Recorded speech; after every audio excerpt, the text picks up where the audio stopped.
Good afternoon, everyone. Hello.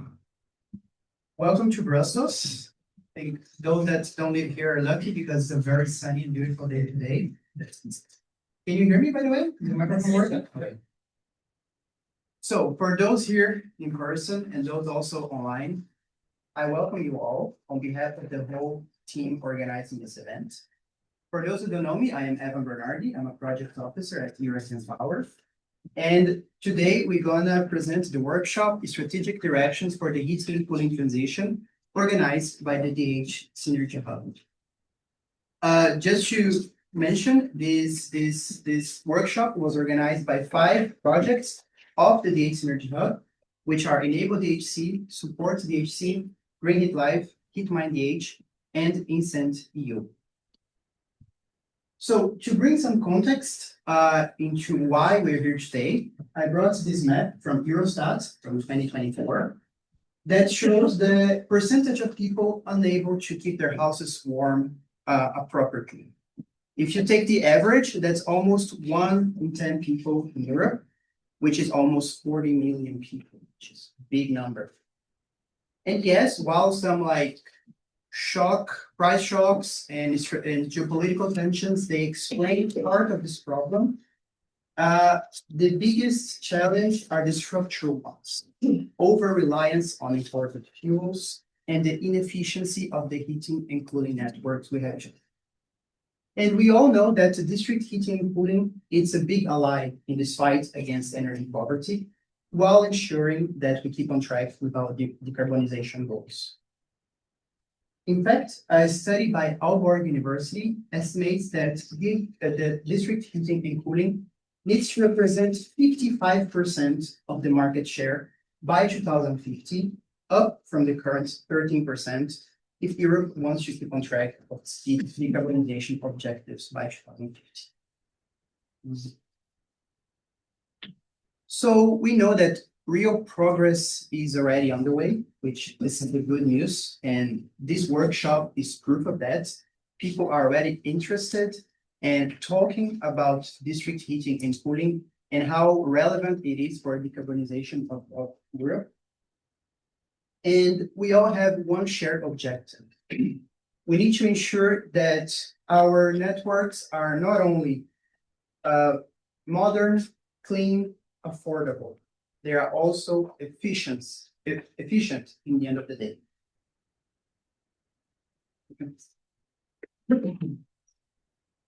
Next one. Thank you. So to give a brief overview of how this workshop will work, we're going to start with the keynote speech by Margot Pinot from DG Energy very soon after my small presentation. Then we're going to move on to session 1 about policy, moderated by my colleague Pauline Lucas. Then we're going to move on back to the rooftop where you were just a few minutes ago for the coffee break and the project speech presentation. We return here. We return for the session 2 about financing, moderated by Gabriele Pesce. And then at the end, at 17:45, 6, we also go back to the rooftop. A lot of ups and downs. No. But for the networking event, finally we can drink something. If you're not from Belgium, some Belgian beers will be available for you. And enjoy the night, networking and talk about different topics. So I think it's also a good opportunity to present a bit about the DH Synergy Hub cluster, which made this event possible. The hub is composed of 9 projects. They are Support DHC, Enable DHC, DHC Switch, HeatMineDH, IncentEU, Muse DHC, Green Heat Life, Low to High DH, and Set Heat. And they all have one common goal: develop studies and investment plans that will enable networks to become efficient according to the Energy Efficiency Directive, the EED. Combined, they have more than 50 pilot sites where they are testing different technologies and different fuels that can power these new technologies, from renewable energy sources to waste heat from industries, from data centers, a whole different set of fuels that can substitute fossils. Beyond that, they also help each other in the outreach. So it's a good way of exchanging knowledge, but also to make sure that what is being produced here reaches a broader audience, either online or in person. So allow me to talk a bit more in depth of the 5 projects organized in this workshop, starting with SUPPPORT DHC. So SUPPPORT DHC supports operators at 3 levels. It has 11 front-runner cases across 6 EU countries. They work closely together with these operators to develop concrete investment plans and transformation pathways towards decarbonization. Addition to these 11 front-runner cases, another 27 follower cases are helped through targeted advisory services and knowledge transfer activities gained from the front-runner cases. Beyond this, there's a broad range of replication activities being implemented to disseminate the results of the projects. HeatMineDH is the next one. HeatMineDH unlocks the potential of low-grade renewable energy sources in waste heat in high-temperature district heating networks. It addresses key barriers such as lack of visibility, regulatory complexity, and technical risk through a practical toolbox. This includes EU and national regulatory analysis, a waste heat explorer with detailed mapping of low-grade sources, AI-based risk and capacity assessment tools, and standardized financial tariffs. Applied in real district networks, this tool supports feasibility studies, investment planning up to 2035, and concrete stakeholder engagement. The other project also participating in this workshop is EnableDHC. EnableDHC is a more recent project, so there are no concrete results yet. But what the project is doing is developing investment plans in demo sites all over Europe and also 2 demo sites in Ukraine. And the idea is to tap into different renewable energy sources locally available and waste heat as well, and decarbonize these networks so they become efficient according to the EED. By 2027, when the project will be handed over, more 18 follower cases will benefit from the results of this project, and more than 100 million euros in investments will be triggered by the project. Moving on to Green Heat Life. Green Heat Life is using digital twin network systems for real-time monitoring and analysis of district heating networks. This allows optimization and heat loss reduction. The project uses this technology in 7 pilot sites spread across 5 countries. The assessments made using this digital twin technology will later serve for creating of investment plans that will allow for CO2 reduction and improved efficiency of the systems. The last but not least, the IncentEU project, also a recent project that just started, and it's working on 3 investment plans in 3 countries, France, Spain, and Estonia. And by using common methodologies, pre-feasibility analysis, and assessments of operational and business model, the project will support the uptake of renewable energy sources in the case studies, helping to reduce CO2 emissions by 20,000 tons annually, while investing more than 30 million euros in green energy. So, without much further ado, for this brief presentation of the cluster and the projects, I would like to present now and invite to do the keynote speech, Margot Pinot. Margot, she's a policy officer at EU's DG ENER. She's responsible for planning, coordinating, and developing the current and future funding schemes for energy efficiency and clean energy transition. We are grateful for having you speak at the event today, Margot, and the floor is yours. Thank you very much. Can you hear me well? because we didn't test. Okay, very good. Good afternoon, and sorry that I'm not present in your meeting physically, but due to a very tight agenda today, I couldn't actually come. Hopefully, my presentation will still provide the relevant policy background, even though virtually. So, without further ado, I will switch to my slides, and I hope that you can see the slides now, or you don't? No. No. We should be able to Just see. a second, because I'm trying to put the screen.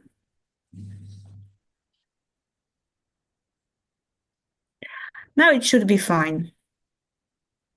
Is it? Or it's not the presentation still? Yes. Okay, now you can see. Good.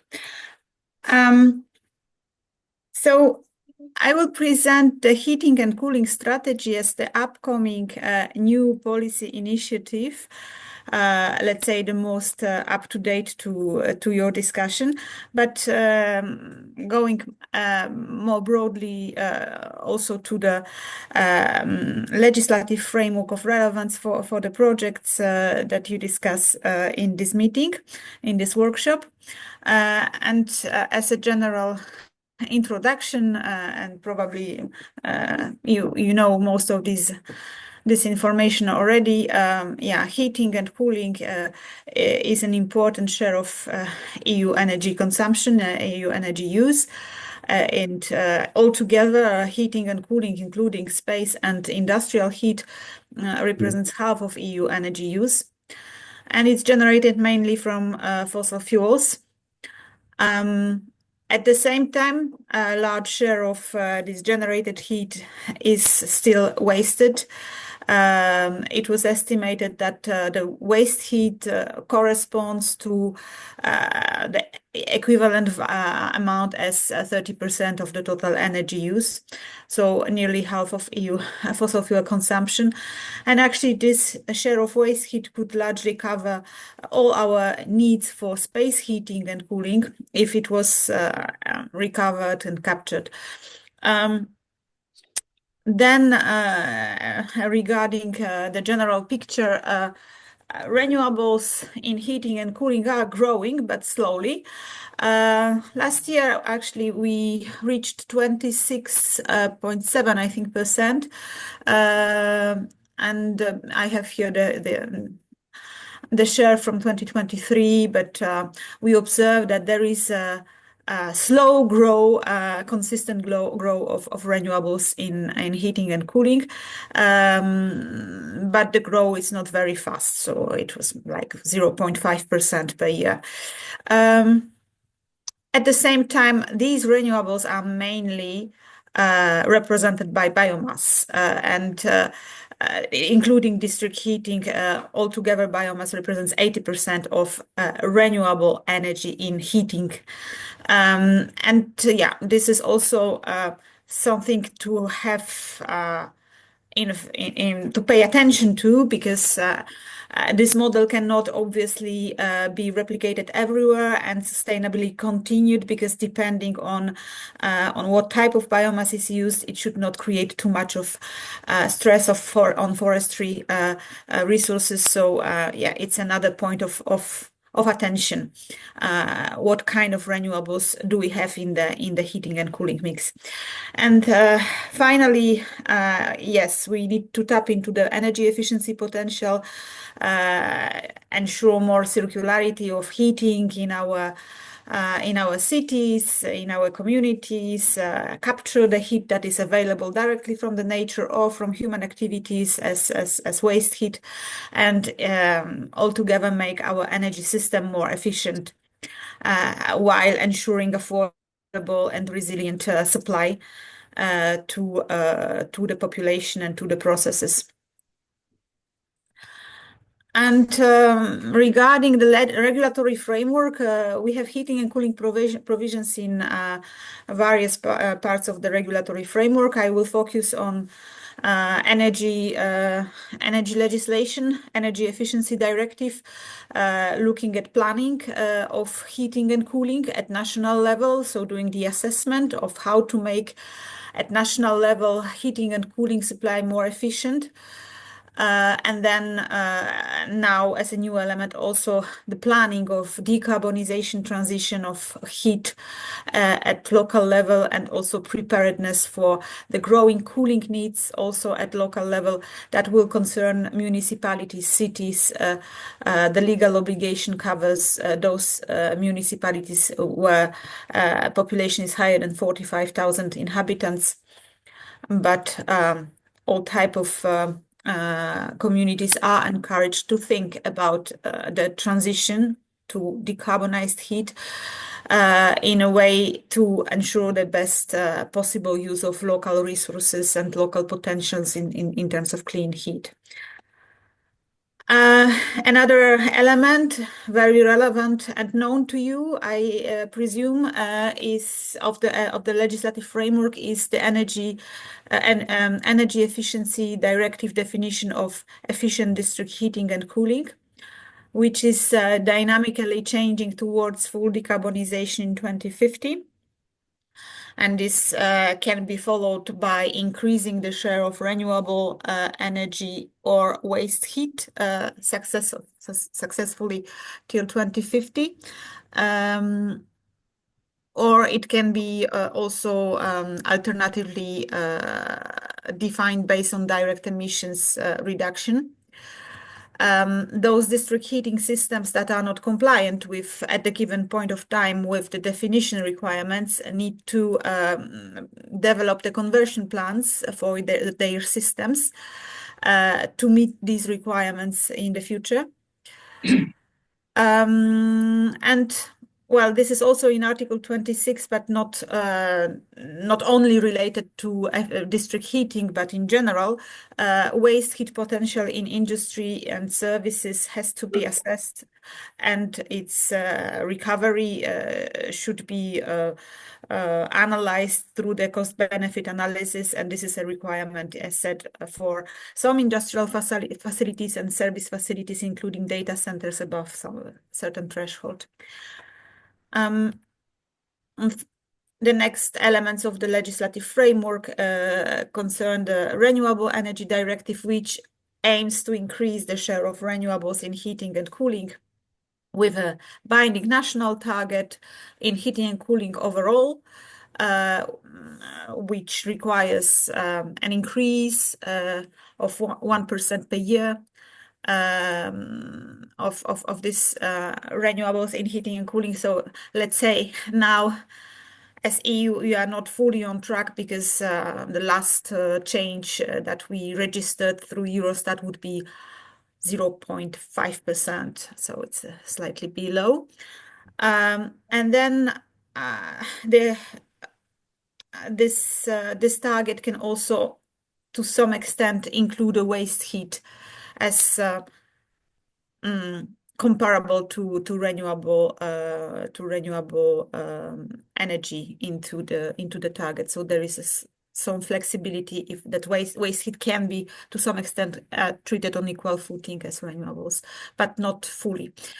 And then the other article of relevance of the Renewable Energy Directive is focusing on district heating and cooling and the share of renewables in heat supply to district heating and cooling, where there is also a target to increase this renewable energy in heating supply by 2.2% per year.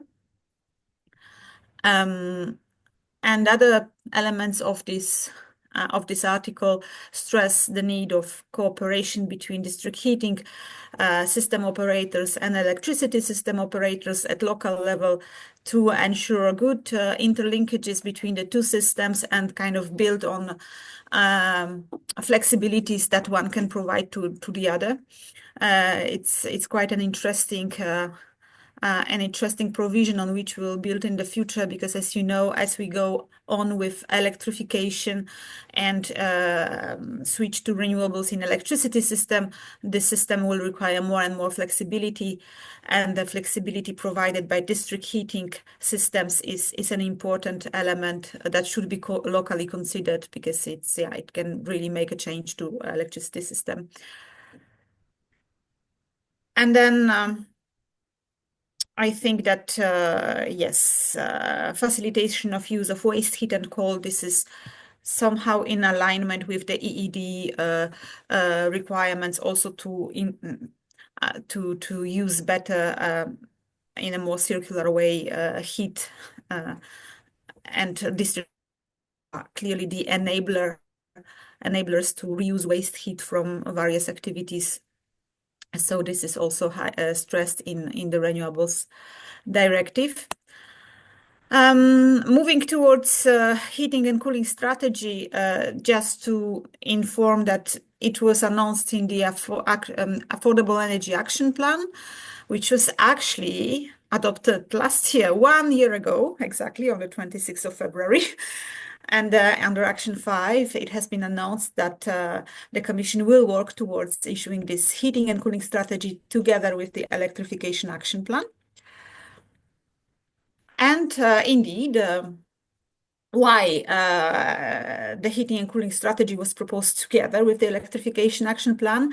This is because heating decarbonization requires special attention.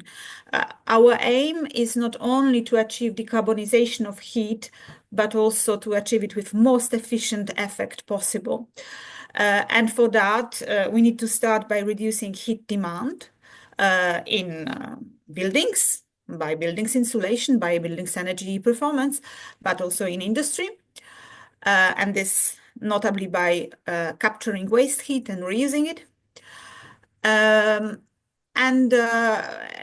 we need to ensure good complementarity between the two systems, because they can very well interact together, and the heating systems can provide flexibility and storage, thermal storage potential. And this potential shouldn't be forgotten or not used, because that's the way we will achieve a better efficiency of the system overall and reduce the cost of its operation. So this will aim at promoting local clean heat sources, renewable or waste heat, geothermal, solar thermal, and in this way, ensuring also affordable heating supply, because based off domestic local sources, and lowering the dependence on imported fuels. It will ensure efficient decarbonization of heating, as said before, reducing of waste heat and reusing it when it cannot be reduced. And then thermal flexibility and storage between electricity and heat systems. And finally, accelerated deployment of clean heat solutions, such as heat pumps, such as efficient district heating and cooling. The strategy will put some actions in place to support integrated planning of heat transition at local level, to support local authorities and local planners in doing this planning in the integrated manner, and really use truly the local potential for ensuring affordability and decarbonization of heating. Prepare our cities to the climate change, and with this, the growing cooling demand that can be expected. But also, I would say, prepare our cities and our buildings to the changing climate conditions in general, because what we observe with the climate change is that the extreme weather events happen more often. And our heating systems and cooling system needs to be prepared for that, but also our electricity system needs to be prepared for that. And the internet too actually will ensure this preparedness. and therefore also focus on growing cooling demand and the climate change overall. It will put the actions, as said before, on deployment of clean heating solutions so that the speed is higher, that people can afford these solutions, these technologies, that they can know where to find a qualified installer, that the installation costs are also transparent, and basically that through this transition to decarbonized heating, we also strengthen European value chains, European manufacturing, European installation, engineering, so that it really brings competitiveness to Europe, and that we can all benefit from this transition. Waste heat is yet another challenge where the issue is not about technology that much, but rather about how to organize the process and how to build the business around waste heat recovery between, for example, industry and district heating operator, so that they can engage trustfully in such a business, despite the different, let's say, core business interests. And on this, we will work also very much on more on the de-risking elements and how to organize and create the long-term collaboration framework between the operators in order to increase the waste heat recovery. Because as said at the beginning, we are wasting 30% of our total energy demand and consumption. So it's a lot. It's a big potential for energy efficiency improvement. And then we'll look also at the sustainable biomass, how to more efficiently use our biomass, because they are not infinitive resources. And we need to keep this in mind, that even though this is renewable, it's not infinitive, and need to be managed carefully and use efficiently. Especially efficient use is in our objective. Then the heating and cooling strategy will have a special focus on geothermal energy, how to scale up its use in Europe. And finally, of course, as an enabler for all of this, heat networks in cities should be developed, because they can properly help to reuse waste heat efficiently, use all these local resources that can be combined through these networks and systems. And it is also this perfect sector coupling case between electricity and heat, where big capacities of storage and flexibility can be provided to electricity system. So indeed, heat networks are a key enabler for efficient decarbonization of heating in urban areas. And the heating and cooling strategy will look how we can facilitate investments which are costly, how we can facilitate their developments and planning in cities, and yes, how can we accompany this infrastructure development basically in Europe. The timeline, well, we are a little bit late comparing to what we initially planned for the adoption of the strategy, because it was shifted to mid-May. So for the moment, that's the targeted day, somewhere around 19th of May. And we, at this stage, already closed all the consultations, and we gathered feedback from stakeholders, from various actors, from general public, through the open public consultation. And as said, at this stage, we are finalizing the drafting process, and hopefully we'll be able to adopt the strategy in mid-May. So that will be everything from my side. I hope it was somehow relevant. And I stop sharing, and I will wish you very good discussions at the webinar. Thank you. Great.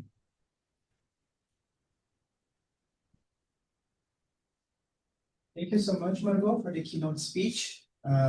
It's a shame you cannot join us in person, but hopefully there will be a next time for it. Thank you so much.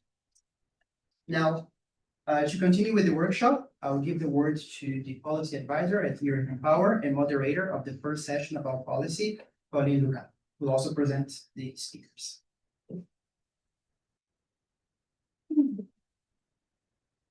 Thanks a lot, Ivan, and thanks a lot to Margot for this scene setter. I think we've seen that the Commission has worked intensively and is giving us really clear perspective on how it sees the heating and cooling decarbonization as part of the broader transition. So that's very reassuring to see already where this is going and that it's coming on 19th of May. So basically what we want to do with this session is to understand how we can move from these policies, from the targets, from the objective to the delivery, the implementation on the ground, and to filling the project pipeline to make this transition happen.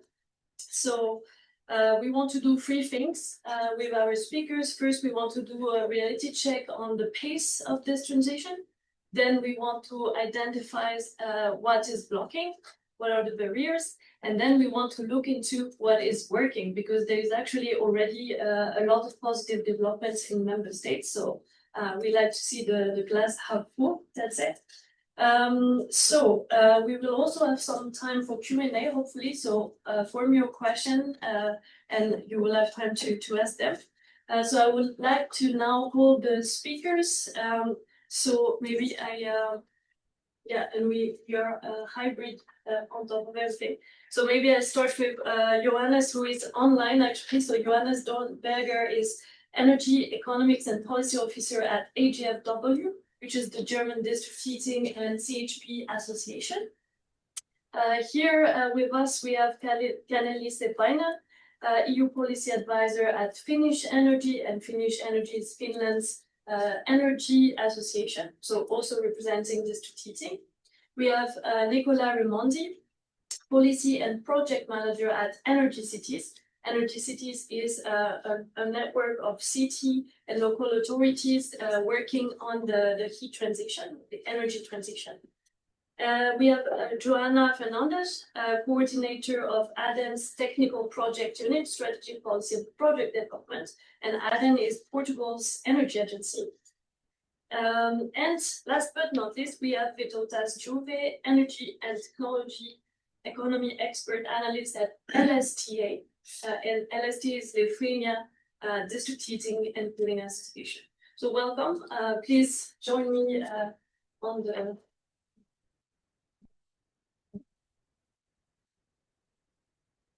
And we do have the connection, so that's perfect.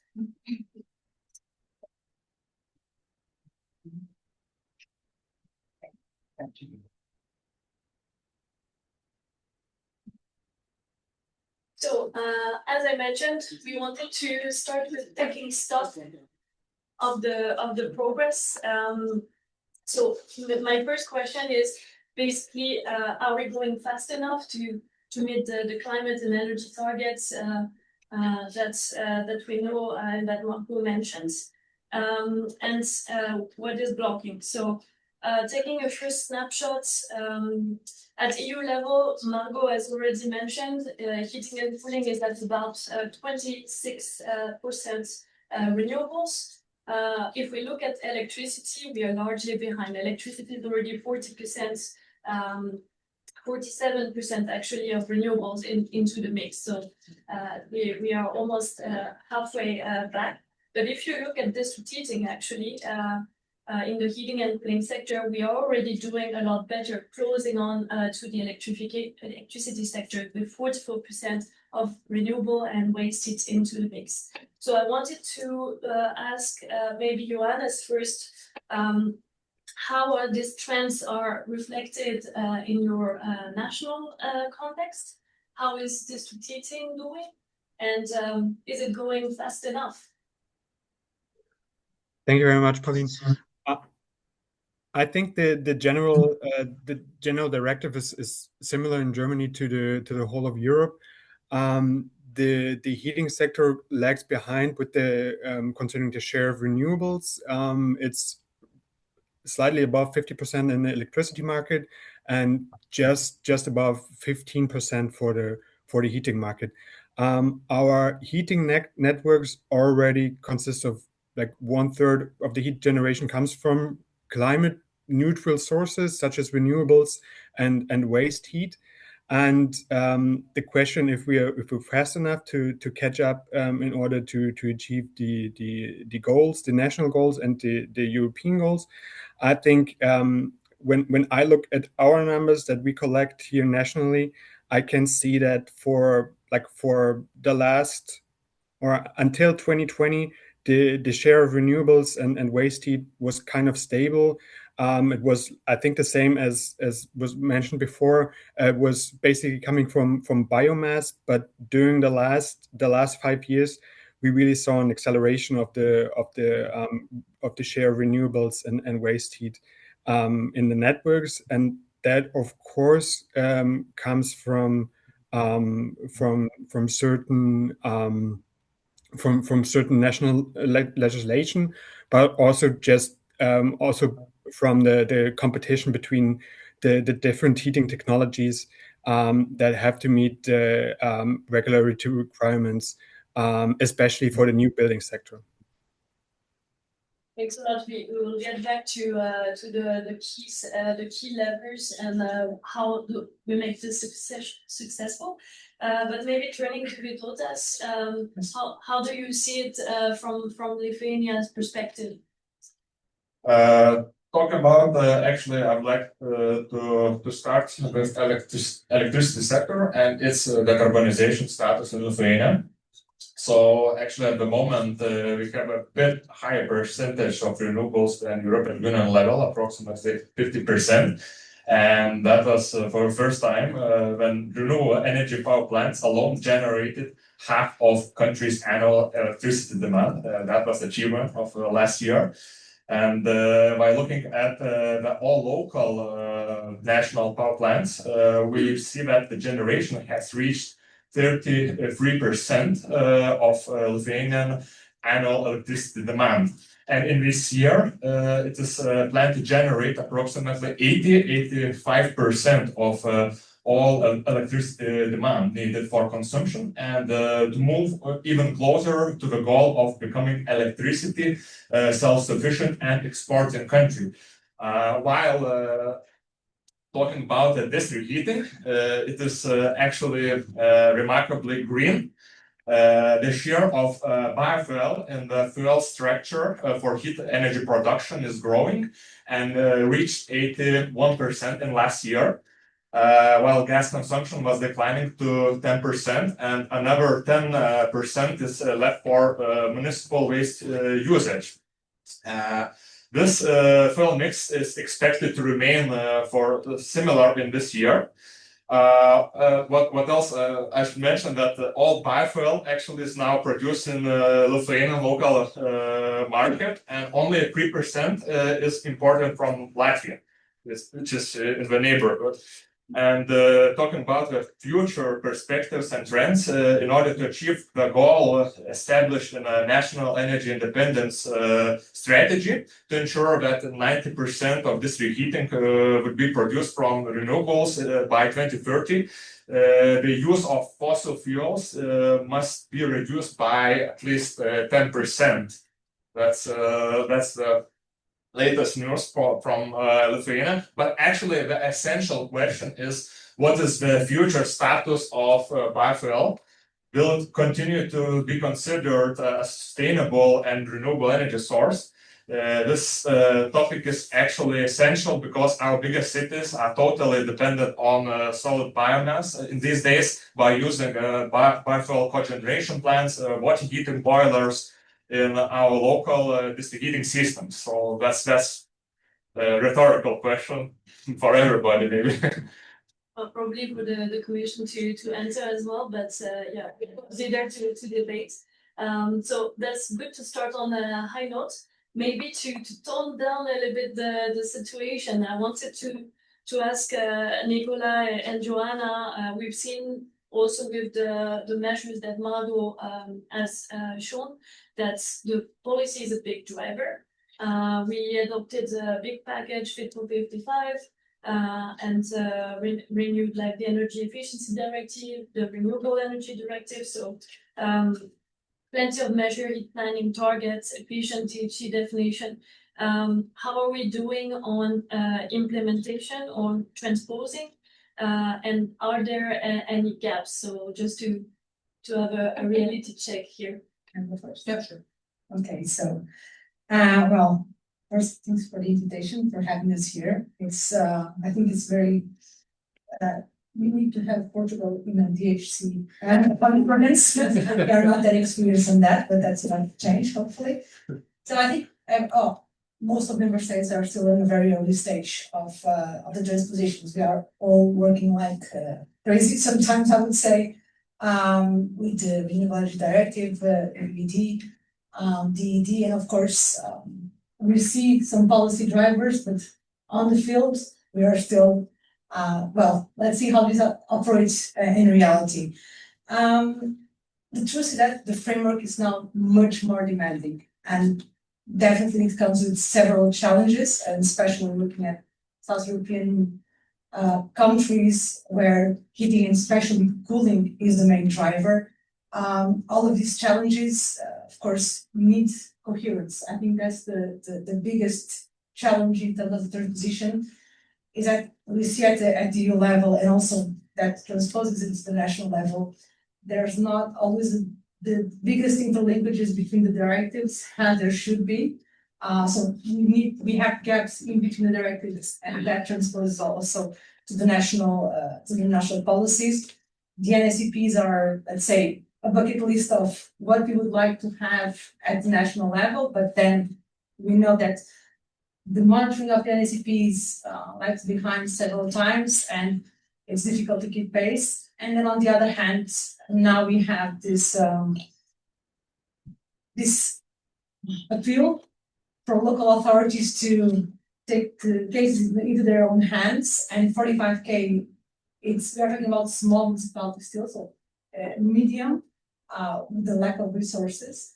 And I think that on that end, we don't often, well, we also miss having a direct linkages between the NSPs and what is the vision at the national level, and then what is meant to be done at the local level. So what is my role? How much do I have to have of rest in my heating and cooling plant? So there's a lack of integration, and this harmonization, this is my perspective, should come also from the national level. There's meant to be these national heating and cooling assessments, and they're supposed to bring guidelines and strong enforcements, because most of all them at the local level, if we want the transposition also to happen, we need to have a clear mandate also to the national authorities. What should we pursue?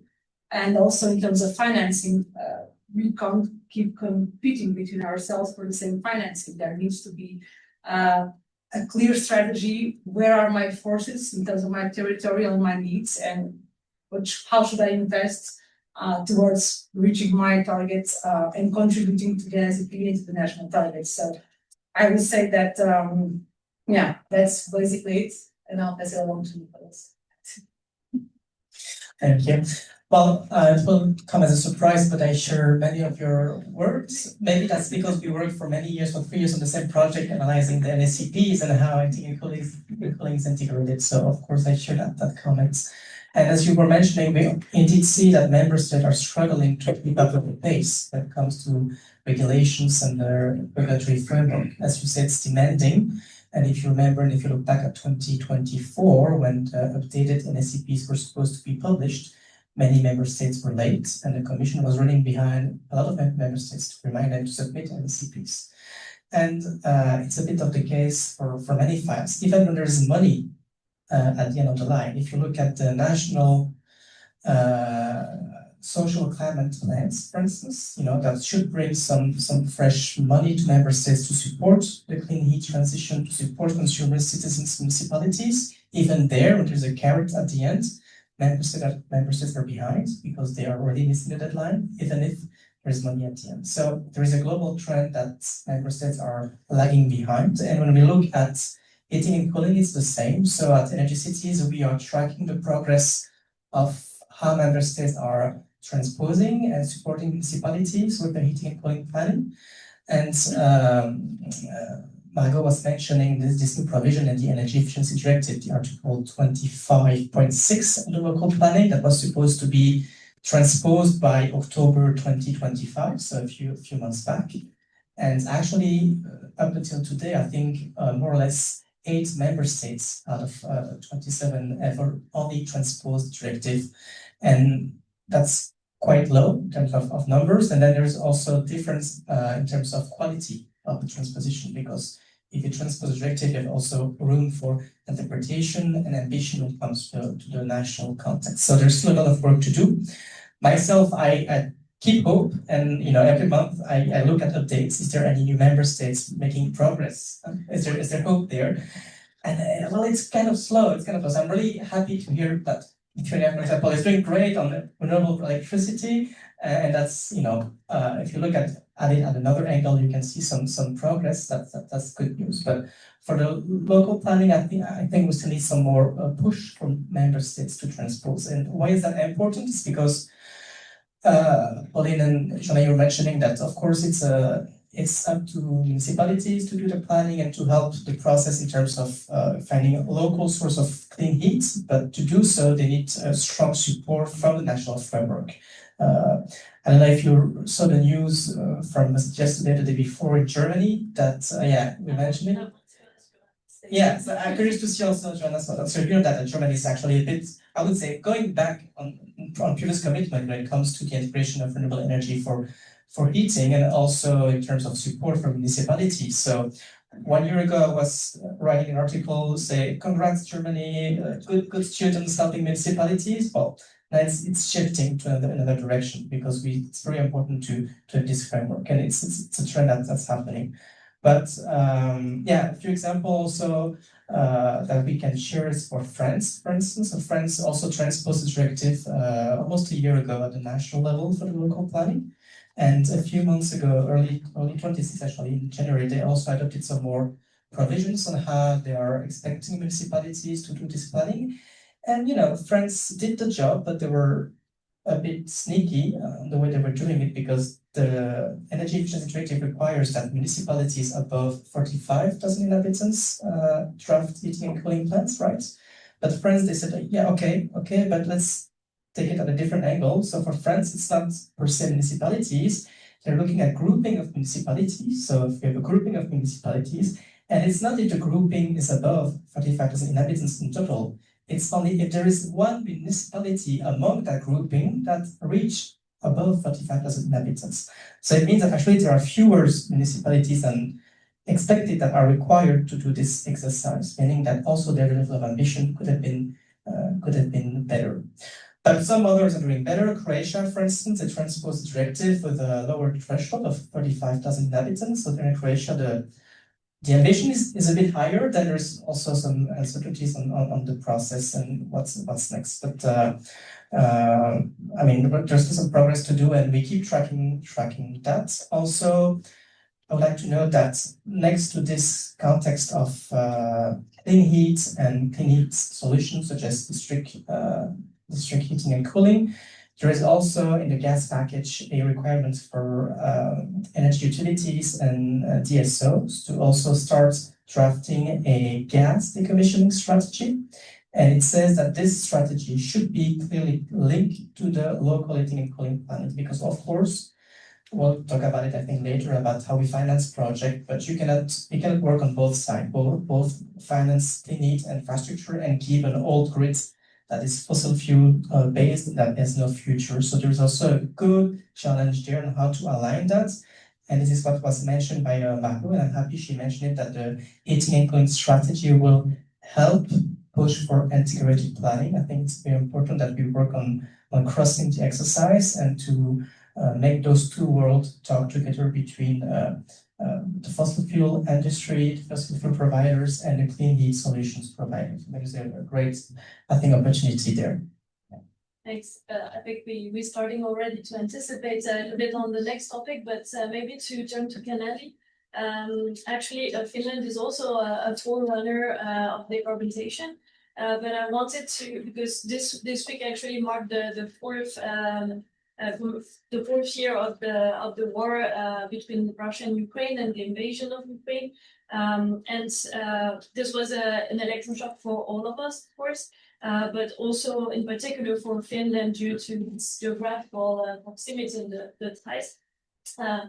With regards to the fossil fuel and the energy imports. So we also saw that actually change can happen at pace. So I wanted to ask you a little bit, because we had the opportunity to visit Finland and to hear from the ministry how quickly this change happened. And of course, this was quite impressive and worth sharing on how this was enabled. Yes, thank you. And thank you for asking me to the panel as well.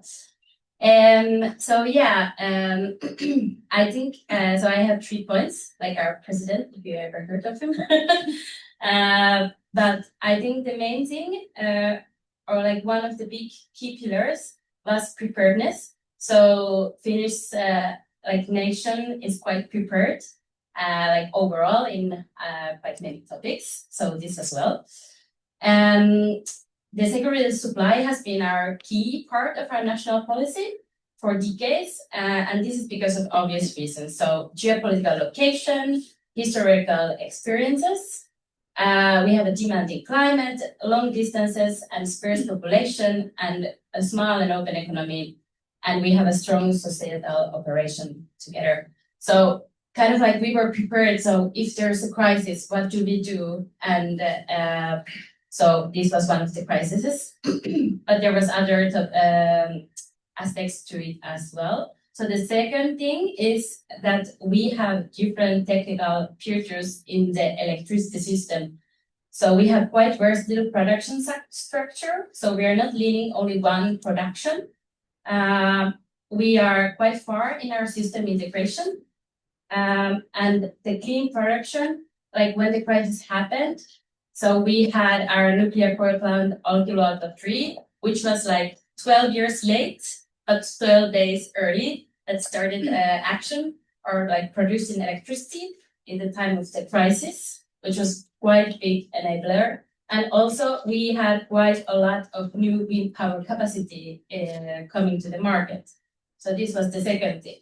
And the third is that what we want to say, that the Finnish politicians really kept their cool and during the crisis, and they trusted the market. So they didn't give too much political guidance to regulate the production methods or not the big subsidies to the production. And the end, the solutions were found through the market. And this was also like one of the key actions how we got out of the energy crisis in Finland. Thanks. I think this gives us a good overview also on how different are the different markets and how it's driven.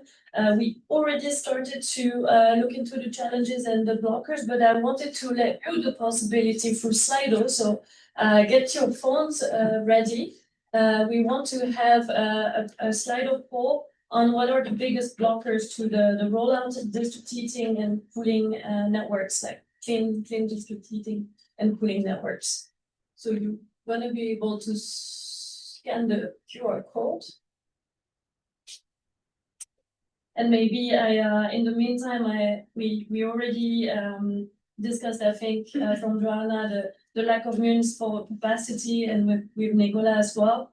I think we spoke about financing, like the financing is scattered and different portion of the economy are competing as well for the same amount of financing.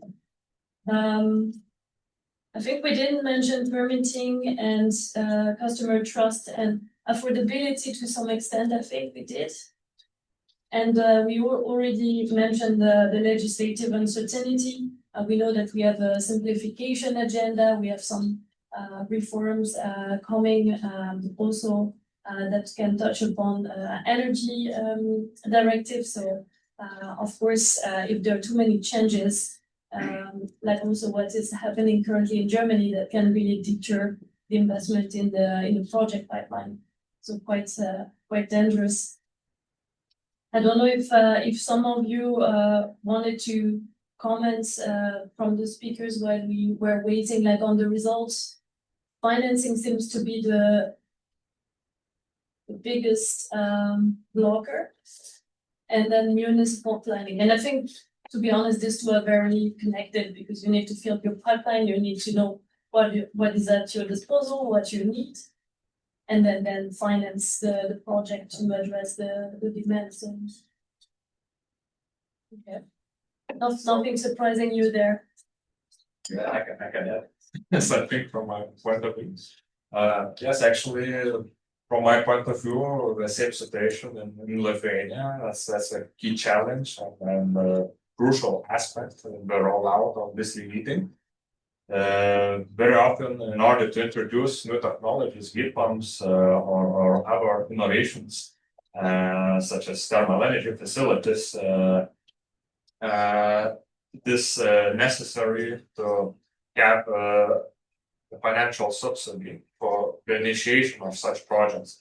In Lithuania, for instance, in smaller systems, it is noticeable that at least 30–40% of financial subsidy is necessary to obtain for air water type heat pumps in order to have the same heat production as using natural gas boilers. That's a great example, for instance, at these days.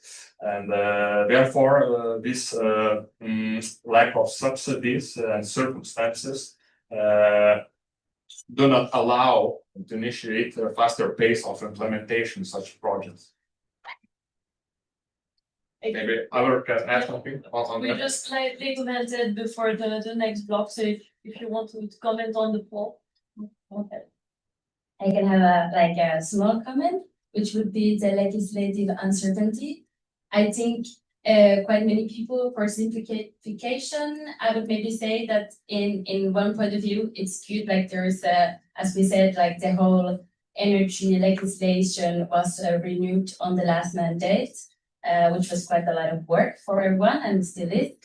But I would like to say the legislative uncertainty, and especially I think we should need to, from the Finnish point of view, so just keeping it one of our most used heating form. And I know our members, for example, they have put a lot of effort to get to the goals, to the clean goals that we want to achieve. And this coming now here in the debate around ETS and 2040 targets, I think we should have those big targets and not to give them away. And this it also gives the investor confidence, and for the investors in the market to invest for the clean forms of heating in the future, and they know that these will be the ones that we're going to pick in the future. The governance regulation will be key, but I don't know if we want to open this box. Probably also some support for the NECPs and hopefully improvements also to tie the NECPs to heating and cooling, to investments. I'll leave it to you for NECPs, but I will not repeat, but I was happy to see that the lack of municipal capacity is number 2. And because also Margot mentioned that many times that it's about local heat sources, right? So I think it's very important that we identify what are the barriers at local level and how we can empower them to actually be stakeholders in that transition. We have many ideas, of course, and we are working with cities to identify what is possible. But just to say I'm happy it's there on number 2. But I agree that from my perspective, definitely the install capacity and the resources, the technical understanding of the solutions, it's a huge gap because I don't know. Okay, the transposition of the Portuguese EED is to come. It was in public consultation last December, so it's in the Secretary of State to analyze. But throughout the process, I was involved with the process as well, and it was such a struggle during the process with the stakeholders to explain that DHC is not the same as it was 20 years ago. Because their first mindset is always that it's not for us, it's not for Portugal. So it was 20 years ago before. Things have changed, we have new technologies, we have new needs, and you have to keep your mind open to this, and we have to ability ourselves to study this. And if this is the mindset at the national level, at the local level, it's even scarcer. So we don't have the necessary competences, we don't have the skills, and we don't have the capacity for that. So definitely we need to put some more efforts into supporting municipalities to do these transitions. Yeah. I think we've seen that perhaps this is coming, at least from the EU level perspective. So hopefully, maybe we can go to the second slide. It's going to look a little bit the same, but now the idea was to move from the sort of diagnosis, like what is blocking, to the execution and to show, in your opinion, what could be really helpful.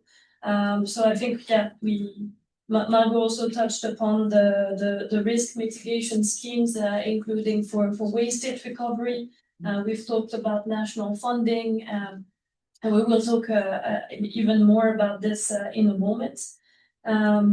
We've also mentioned like the electrification piece of the puzzle. We will go also more in details in there, but okay, still the money part and the municipal heat. Oh, very tight. So okay, this is very consistent with the diagnosis. So we have the okay. I think this is more or less stabilized. So I think the direction is quite clear also from the audience. Maybe we getting back to the planning, because this is kind of our starting points of planning and governance. Nicolas, you mentioned the Article 25.6 of the EED, so on the municipal planning obligation. This is something that from the perspective of the DHC sector, we see as one of the key lever for deployment and decarbonization. So we need support for and capacity building for cities. How does good support looks like? What did you tell the Commission basically on how to develop this, or what do you tell member states? Is it technical assistance? Is it the template? We know that this is also potentially coming. More funding, coordination. It's a good question, because it's true that cities, they quite know already what needs to be done if they want to be more independent in terms of energy supply. They're also looking to save some money also on their budget. They quite know also how the system works, but usually it's also, we mentioned about the regulatory framework, the planning system, but then it's also about the technical aspect and making sure that they have the knowledge and the capacities to actually talk to all the stakeholders, including, for example, DHC operators or financial operators. And for municipalities, the capacity is really vary depending on the size of the municipality, because you can have middle, small-sized municipalities or bigger municipalities, and then depending on the resources they have, they could have or not the capacity to follow up and to actually start planning and even implementing projects. So what we do ask for, and what we already do, is try to, as you mentioned, guide municipalities in that process, giving them guidelines, templates, technical assistance. There is member states already doing that. In Germany, there is this great national center, for example, providing technical support to municipalities. In the Netherlands as well, they have a good program helping municipalities, technical supports. I see Giulia also in the audience, so that is the thing also of EU project that also can give support to municipalities. We're working with some partners also to provide one project with Escalate, for example, training programs, training opportunities, guidelines, templates for municipalities. And it's not only something that is drafted in an office in a tower of the 17th floor. It's something that is drafted based on consultation with municipalities and based on feedback and needs of municipalities. So what we said to the European Commission for the heating strategies, please provide more guidance. Tell us exactly what is needed for municipalities so they know where to go, in what direction to go, because otherwise we can go in many directions. But so that's one element, really, the technical aspect of it. The other element that was not mentioned in the Slido, and I think about it now, is also about the access of energy data. Because we were mentioning that it's about knowing your energy consumption to shift from fossil fuel to clean energy, to use your local heat sources, but to use them, you need to identify them first. Identify the sources and identify the needs and the energy consumption demands. And for a municipality, it can be a challenge, because depending on the local context and the national framework, sometimes the municipality owns the local energy utility, the local DSO, sometimes not, sometimes it's semi-private, sometimes it's regional, national, and then it gets really complicated for them to get access to data. And it's really crucial to have them to be able to draft a plan that makes sense and that's feasible. It doesn't make sense to start planning for the shift from one technology to another if you're not aware of the building stock needs and consumption, for instance. So in France, they have a national platform, for instance, where they gather all of those energy data that is available in open access, and that makes life really much easier for municipalities. So I think there, the heating and cooling strategy could also provide a bit of guidance when it comes to providing access to data. Yeah, I think that's important. Thanks a lot. So training, data. I know, Joana, you worked from the methodology perspective for the Plan for Cold project. Can you tell us a little bit more about how you see in this methodology? Yes, we are also coordinating a new project called Plan for Cold. So basically, we're trying to support South European cities to develop a local heating and cooling plan. So definitely the challenges are, from what Nicolas just said, data. Most municipalities don't have distributed heating and cooling. Municipalities do not control any kind of utility or services in this regard, so it's very difficult to access data. We have data from the EPCs, for instance, on heating and cooling needs for buildings, but that's a, let's say, standardized approach and not reflective on real life needs. And so in Plan for Cold, what we did is that the first approach that it needs to be an integrated approach. So considering also urban planning and urban space, that's essential. We have in Mark also mentioned, we have more heat waves, more intensive heat waves. So we need to prepare our cities to be resilient to this, because the heat that our cities accumulate also affects the cooling needs that our buildings then fill. So having this integrated approach, that we need to look at the urban planning and urban space from the very beginning, then buildings and infrastructures, of course, and then also looking at the community. So not only from a stakeholder's perspective, from their engagement, but also to the citizens themselves on how to change their behavior, because currently in South European cities we have more deaths related to heat waves than we have related to cooling needs. So to heating needs. So definitely there needs to be a shift in their mindsets as well. So the plans, of course, the most structuring thing, as Nicolas was just saying, is data. So without data, we come to find a coherent and robust baseline. So when you don't have that data, we have to make assumptions. So how to develop assumptions, that's one of the tools that we are trying to develop in Plan for Cold as well, because if that is not there, where is our basis? What can we rely on? So what to assume and how understanding the assumptions, not just a black box that some consultant will give the municipality a very nice plan, but then municipality really doesn't know where the assumptions come from and do they actually make sense for my city or not. So build this robust baseline. And then, of course, when defining the plan, understanding what you want for it. And of course, from the ED, we have to comply with the energy efficiency principle first. So that's always reducing our heating and cooling needs. That's first and foremost. Then trying to, of course, address them the most efficiently as possible. And DHC there represents also a big role. And then, of course, having RES, having renewables, and trying to maximize the potential of our geographies, of our territories, what we have, and relying on our sources. I think that's the basic. Then, of course, you need to have governance structures for the plan to work. And being a very interdisciplinary plan, what you often see, we have CCAMs, we have mission letters, we have net zero. There are already so many commitments at the local level. That's when you approach a municipality and tell them that they have to develop a local heating and cooling, that's okay, another one. So the first thing you have to do is understand what they have already commit themselves to in all of those other strategies that also tackles heating and cooling, because definitely it's not in their mindset has heating and cooling, but it's already there. So explain that heating and cooling is not a silo, but it's a transversal topic that we need to address.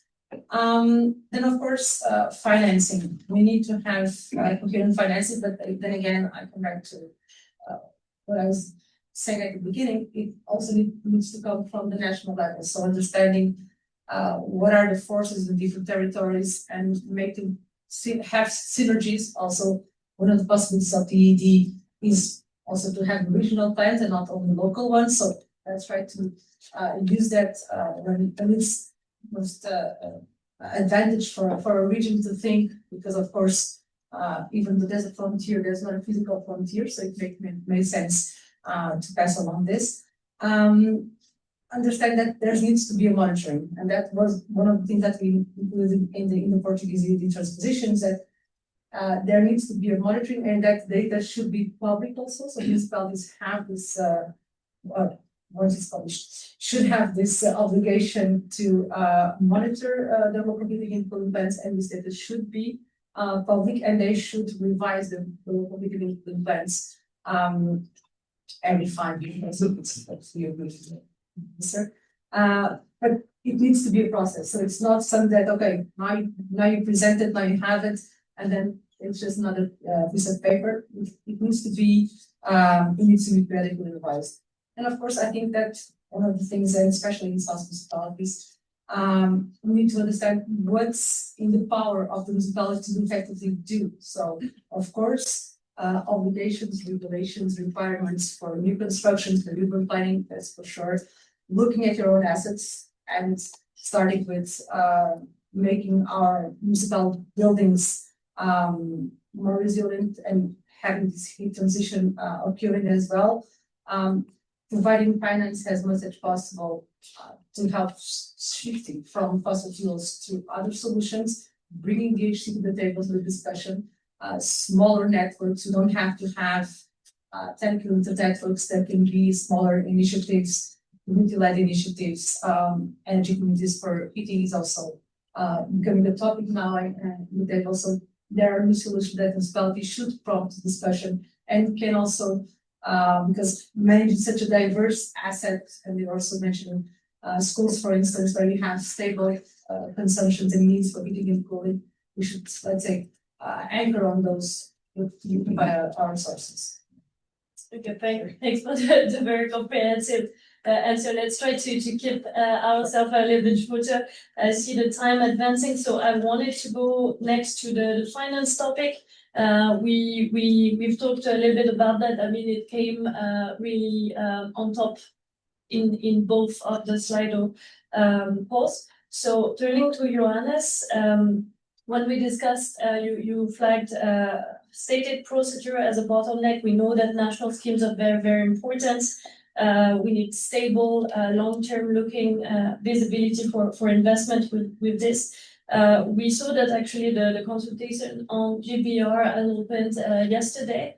So we will be talking about state aid in the coming month. Can you tell us a little bit what is the wish on your side to improve state aid and how to facilitate the adoption of the schemes? Thank you for the question. Of course, the lengthy processes, they become a problem for us because they create uncertainty.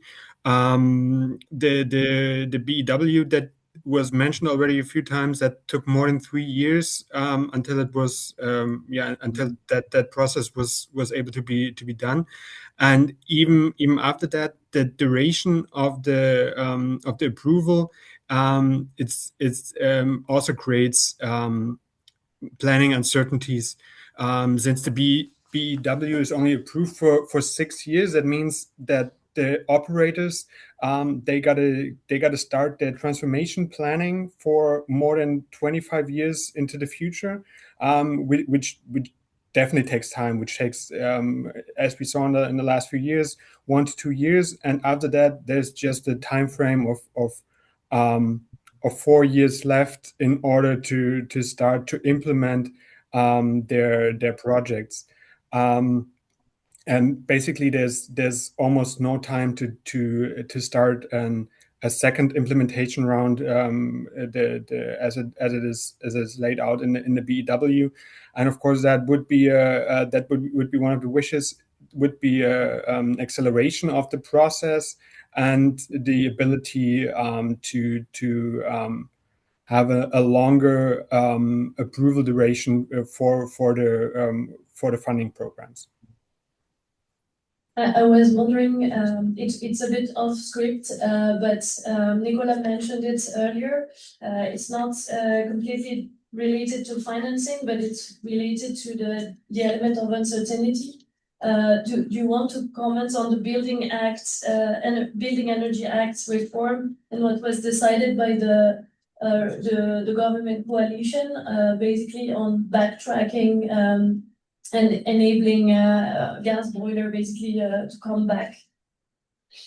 Yeah, there was basically there's until now no formal decision. It's just a we don't even know the status of it. And yes, the legislative zigzagging is a problem, but I think the bigger problem is the uncertainty, not only the zigzagging created, but the anticipation of it created. I'm trying to think back. I think the topic was such a big topic during the run-up of the last election. So 1.5 years ago, everyone anticipated that this would basically happen, but no one knew in which form, and everyone had to speculate, which of course led to way more uncertainty than is necessary in order to roll out district heating networks and to transform those networks and to be able to invest the amounts of money that are necessary to transform and to roll out district heating networks.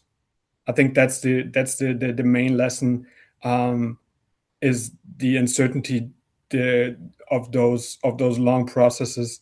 They're the most crucial hurdle in order to get projects done.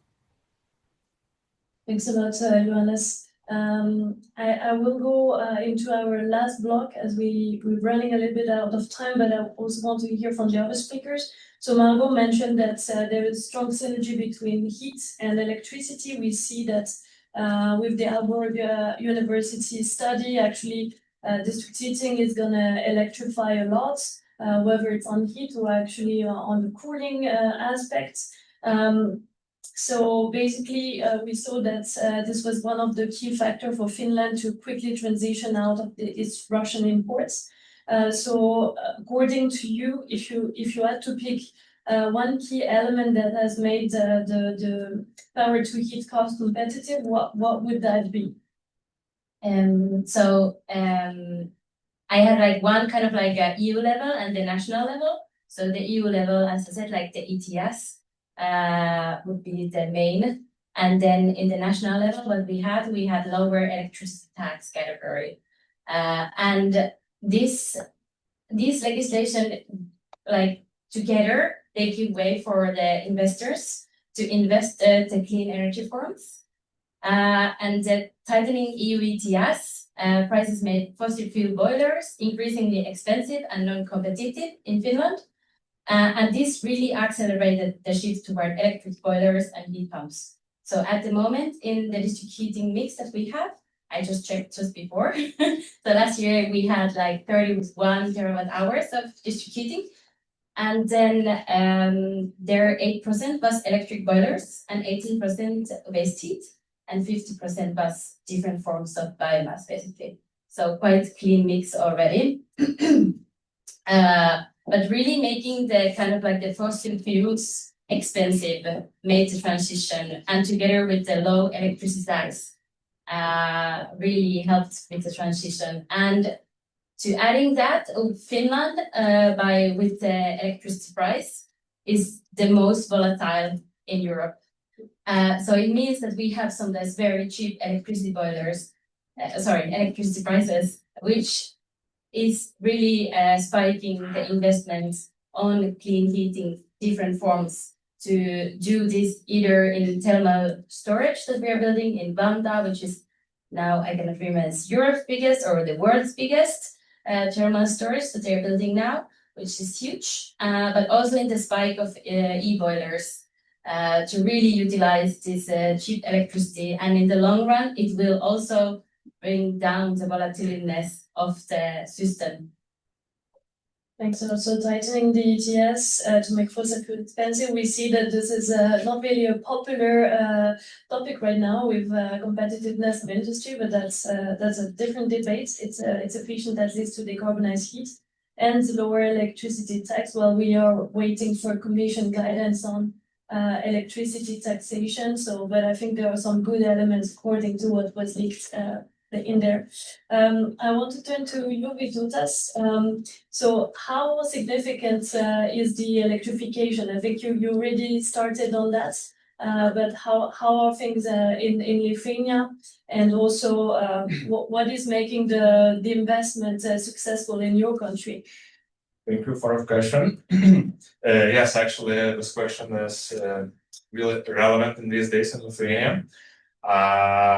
Actually, at the moment, the usage, the direct electrification part of it is fortunately not competitive enough comparing to the local biofuel usage. Actually, it will become competitive when the price of electricity will decrease significantly, and if initial investment in power capacity and electricity transmission fees will be reduced. That's the key points. But of course, from a broader perspective, part of heat and all electrification is essential for achieving national energy targets, ensuring 90% renewable based production, of course, contributing to reducing significant amount of CO2 emissions, especially in the cold seasonal periods. And another aspect is that the implementation of part of heat solutions, for instance, electric pipe water heating boilers with storage tanks, like Kaneli mentioned, offers a possibility of obtaining very cheap heat energy by participating in electricity balancing market that is actually developing in our country very fast. This rapid startup of electric boilers would enable the supply of flexibility services that would help to generate additional revenues. For instance, in last year, we had 177 hours. It means 7 days that have been recorded when the market electricity price was lower than €0 per megawatt hour. And most of these hours were during the afternoon. So that means that with a higher amount of these such part of heat solutions, electric boilers would foster the cheaper prices and broader diversification.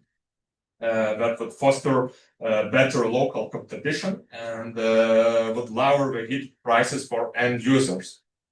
And talking about the preconditions and what should be done for success process.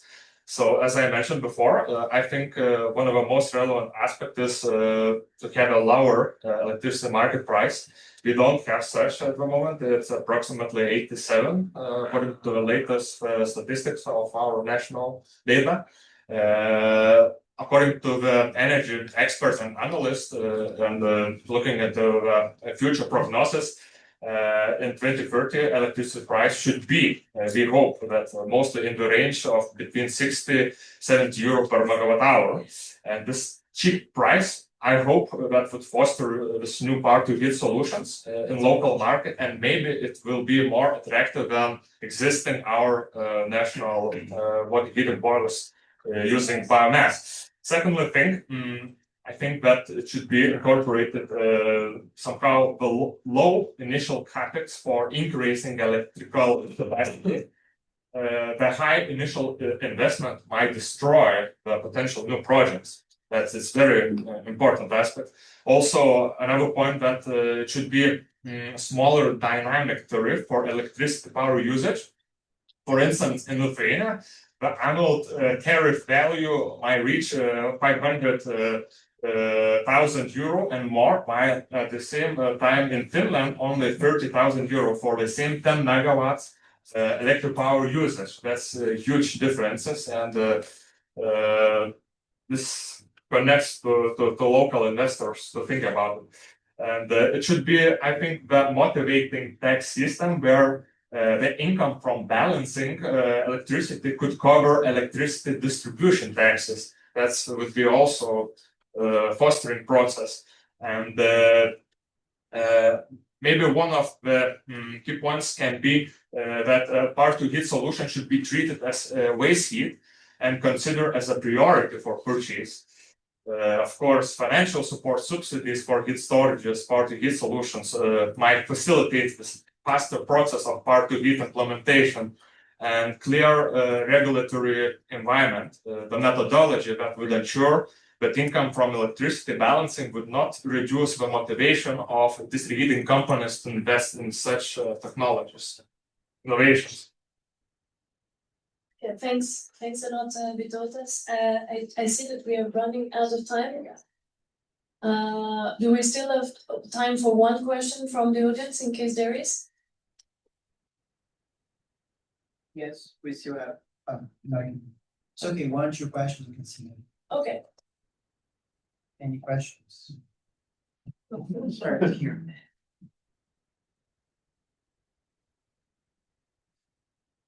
Joana Fernandes from Swedish Environmental Research Institute. I would like to ask if we are talking about common topics for our member states and how the municipalities will be impacted. Do you see, maybe it will be a question to Nicolas because they have a very good overview on what is happening within member states. Are there significant points that are differentiating between regions? Is, for example, financing this issue, long permitting processes, capacity, or customer protection, etc. Yeah, I see you. I see now. Yes, thank you for the question. Yeah, indeed, it depends a lot on the national and local context. That's why we try to meet with as many cities as possible and to make them exchange, to learn from each other and identify what solution works at one place and another. Permitting is very different depending on the regional or national context, for the length of the procedures and different steps. For the financing as well. If you want to have a good overview, one thing I did not mention is that we are also working with the European City Facility, which is an organization that finances municipalities to draft investment concepts for clean heat projects. And if you look at there you will find a selection of 300 cities that have submitted their ideas, investment concepts for renewable energy project, including distribution projects. And there you can clearly see that the situation really varies depending on the municipality. They will identify what are the needs, but also identify what are the gaps there. And it depends on the context. And I mentioned, so the permitting, also the governance that Joana mentioned, is the utility owned by the municipality? Is it national, regional? What's the leverage that they have there? Technical support, what's also about the access to financing? Is there like a national scheme that provides subsidies or grants or guarantees to operators or municipalities? It varies a lot. We have a website, EU Tracker, that tracks how it's happening in all member states, and we have a fact sheet for each member state, for 27 member states. If you go and have a look there, EU Tracker Energy Cities, you will find some information for the specific contexts. Other questions? Yes, Martin Stony, Euroheat Power. So I would like to come back to this endless topic of heat planning. And you all know it's very useful. You know, it seems to be very challenging. And to my knowledge, there is no formal obligation to implement the plan afterwards. So I would like to know what your opinion on how to motivate the cities to actually implement the plans and what part of the plans will actually be implemented at the end. Because I guess the quality will also differ from one state to the other, from one state to the other. So how to actually really motivate or try the cities to implement these plans afterwards? That's the question. Maybe Nicolas or Joana. I'll start then. Yeah, actually cities, they really don't care about planning. I mean, for the sake of planning, they don't really care about it. What they care about is the security of supply. and the cost of energy for their consumers, citizens, but for themselves as well. We saw it with the energy crisis in 2021 when the war started in Ukraine, right? The high peak of energy costs. It was a burden for municipalities for their budgets. We know that ETS 2 is coming soon as well. That will have also an impact probably on municipalities on their budget. So they have a strong interest to move to cheaper energy, and it's up to member states, to the EU, to make sure that access to renewable is cheaper than fossil fuel. I think is the bottom line. That's how you motivate them. But most of them are already motivated because already now there's also a huge investment wall coming up if they want to modernize the energy infrastructure. Usually also the district heating networks or the gas networks are not that young and needs investments. So would you rather invest in those infrastructure or build new and upgrade grid electrification, for instance? So I think let's say they're ready. It's more about the context and regulatory context pushing them. But I don't know if anyone wants to add. Okay, thanks. I think we will leave for the coffee break because the session is now coming to an end. So thank you very much for all your comments and for highlighting all these levers and already everything very good that is happening in your respective member states or in municipalities. Thanks to Johannes who still made it online despite train issues. Yeah, and thanks to the audience. So now the coffee break. Okay, so I hope you had enjoyed the sun. Sorry to spoil your tanning session. But we need to continue with the workshop. Now with the session 2 about financing. I won't speak much. I'll just give the floor to the moderator of the session so he can present the panelists and start this conversation about financing in DHC. My colleague, Gabriele Pesce. Thank you.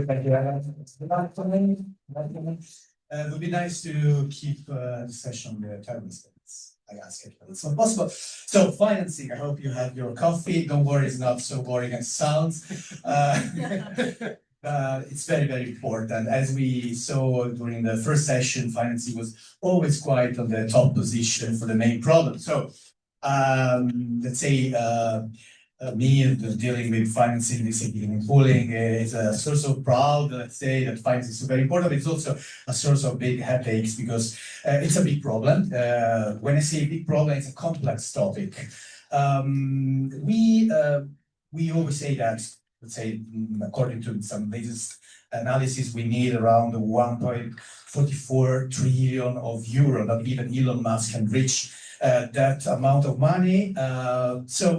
To decarbonize completely this heating and cooling by 2050. The good news is that money is there. We have money. The problem is not a lack of money. The problem is that money is ready for this heating, but is this heating and cooling ready for money? That's the other perspective. Yeah, of course. I would like to take this perspective during this panel to understand if is it more a capital problem or a structuring problem for this heating and cooling? Because we see that this heating and cooling is not rolling out, it's not scaling at the pace we need. And so there is a reason, a structural reason behind.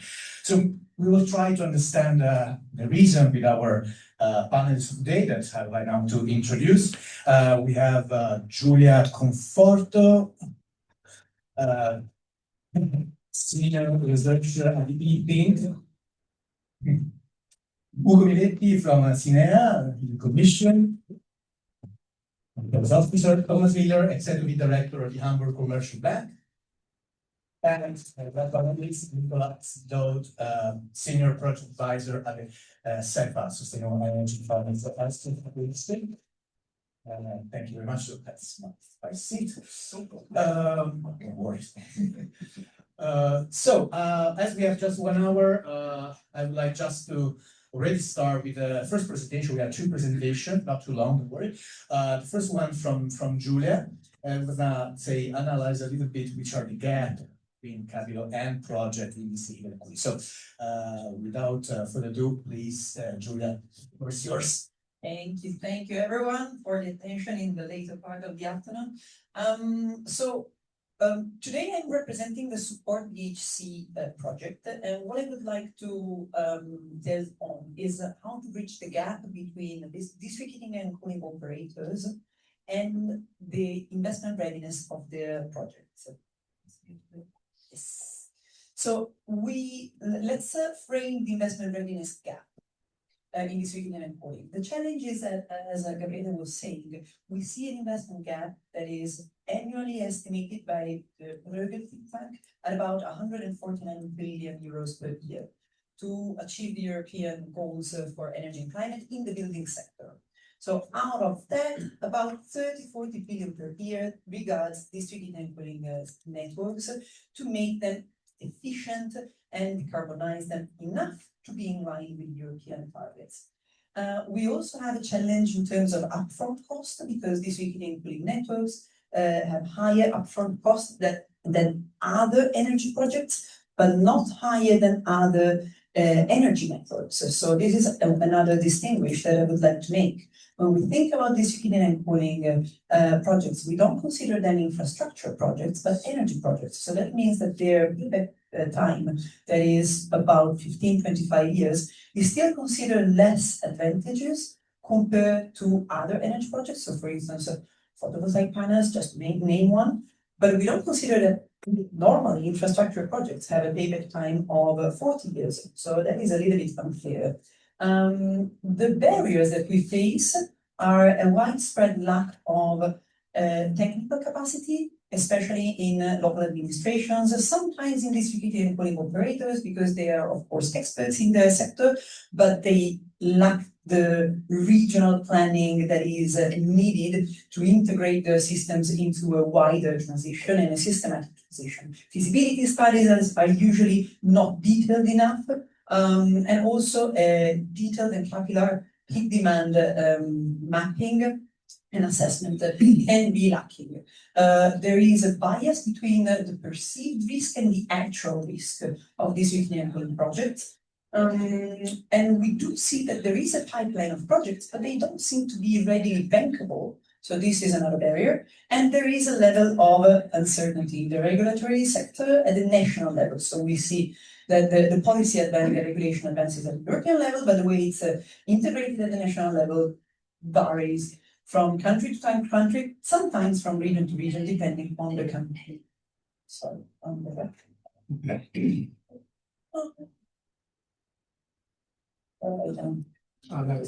Okay, perfect. But the good news is that we do have a very clear opportunity ahead. That is that there are funds, there are a lot of public funds at the national level, at the European level. The banks are ready to invest in green projects because they have a green finance mandate. And there is policy push because we see there are a number of directives that are asking for more district heating and cooling. So where is the gap? Gap is still that projects aren't investment ready. And what can we do in the SUPPPORT DHC project? This is what we're trying to do, is to prepare DHC operators to access different sources of funding, because the money, as Gabriele was saying, is there. So the ways where DHC tries to achieve this goal is on across three pillars: a technical foundation. So we give all the tools and methodologies that could be used to map in detail the potential assessment of renewable energy sources, to map the heat demand at the local level, to select the technologies that are ready locally, that are manageable, operable, that are suitable for integration in those networks, and to optimize the performance. How do we do that? Through a deliverable that is the SUPPPORT DHC toolkit that provides a series of selected methodologies and JS tools for district heating and cooling planning, so that the plans are not only good ideas, but they are technically sound plans. Then we operate on the economic level to prepare those plans in terms of economic viability. We assist them in when it comes to investment cost calculation and business model developments, identifying the financial instruments that are available in their area, and considering the risks that should be assessed and managed. We do it through the economic feasibility tool. So we have two tools. One is the Energy Pro feasibility tool. The other one is an Excel for heat pump integration, so that these plans are also bankable, not only investment plans that are considered good enough, but then they are rejected when they are presented to potential investors or lenders. And then we operate on the implementation capacity.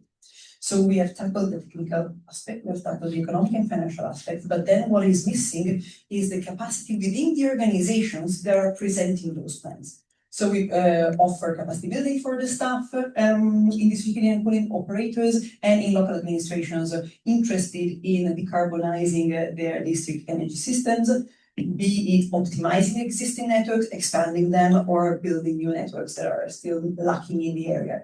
We also operate in terms of stakeholder engagement, regulatory compliance, and peer learning network. We do that through another deliverable that is reported in the report of the country implementation. So you can see, you can follow the progress of how this implementation of the support DHC approach is going. So that now we have technically sound plans, we have bankable investment plans, and we have investment ready organizations.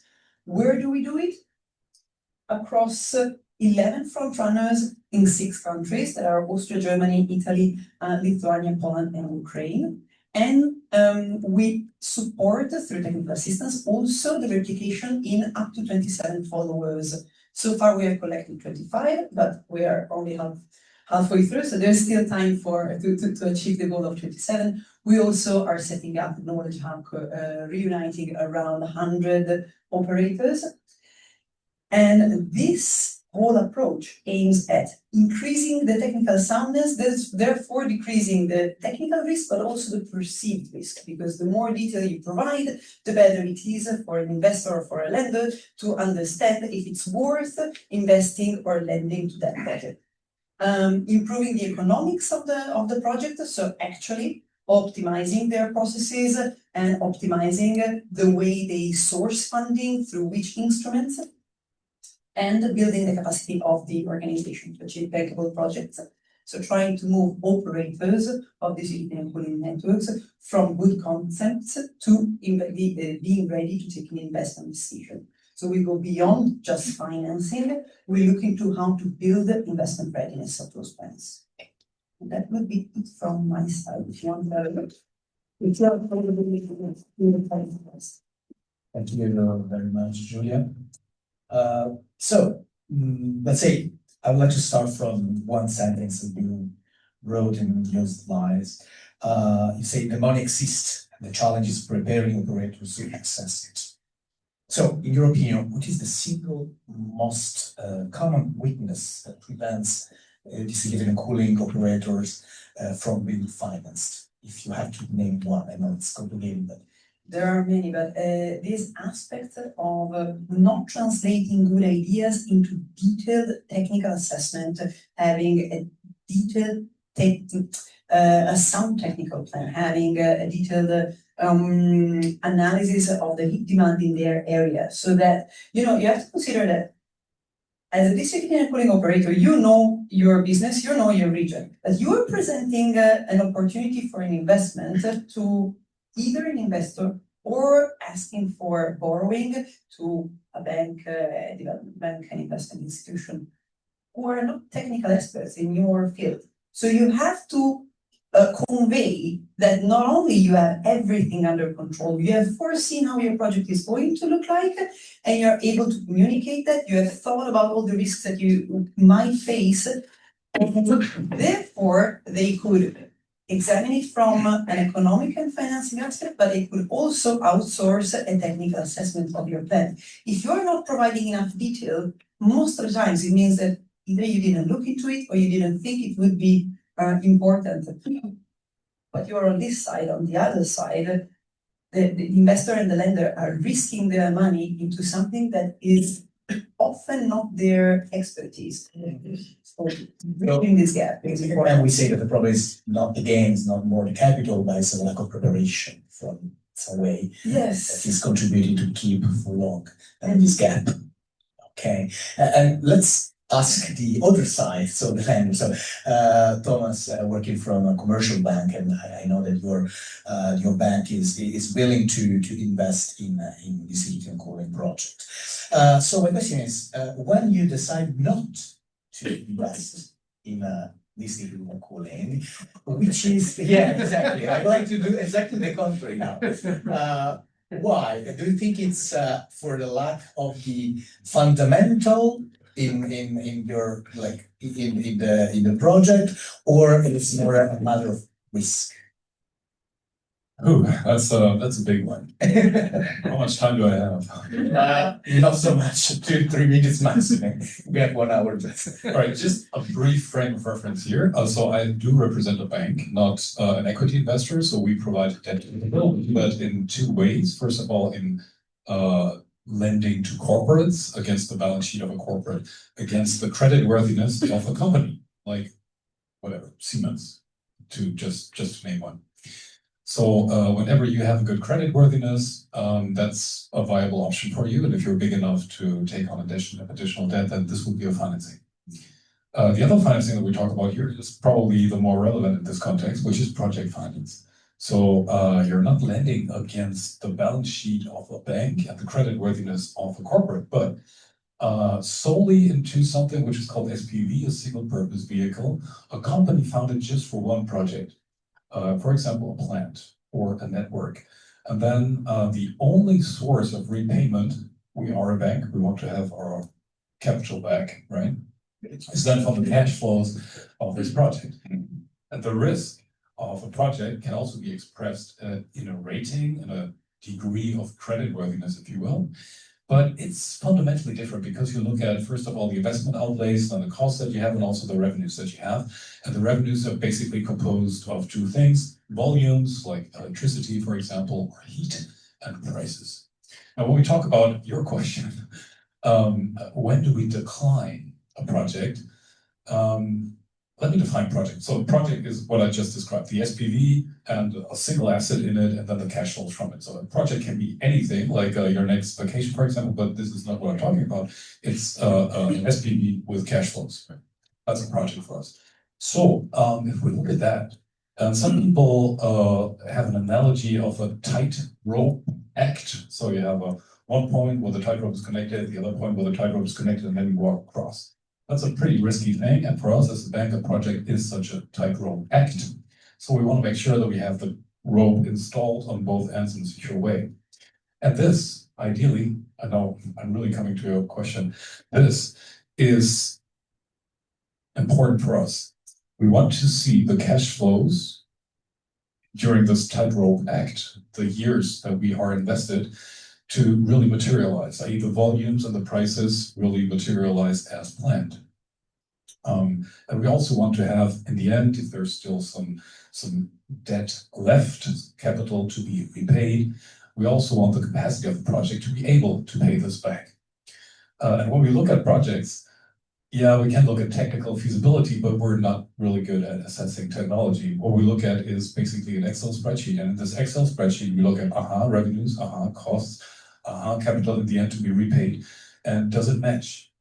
Do we get enough revenues minus costs, i.e. cash flows available for debt service, to repay the debt? And we decline a project if we see in our little Excel table, it's probably not going to be repaid. That's the most basic answer.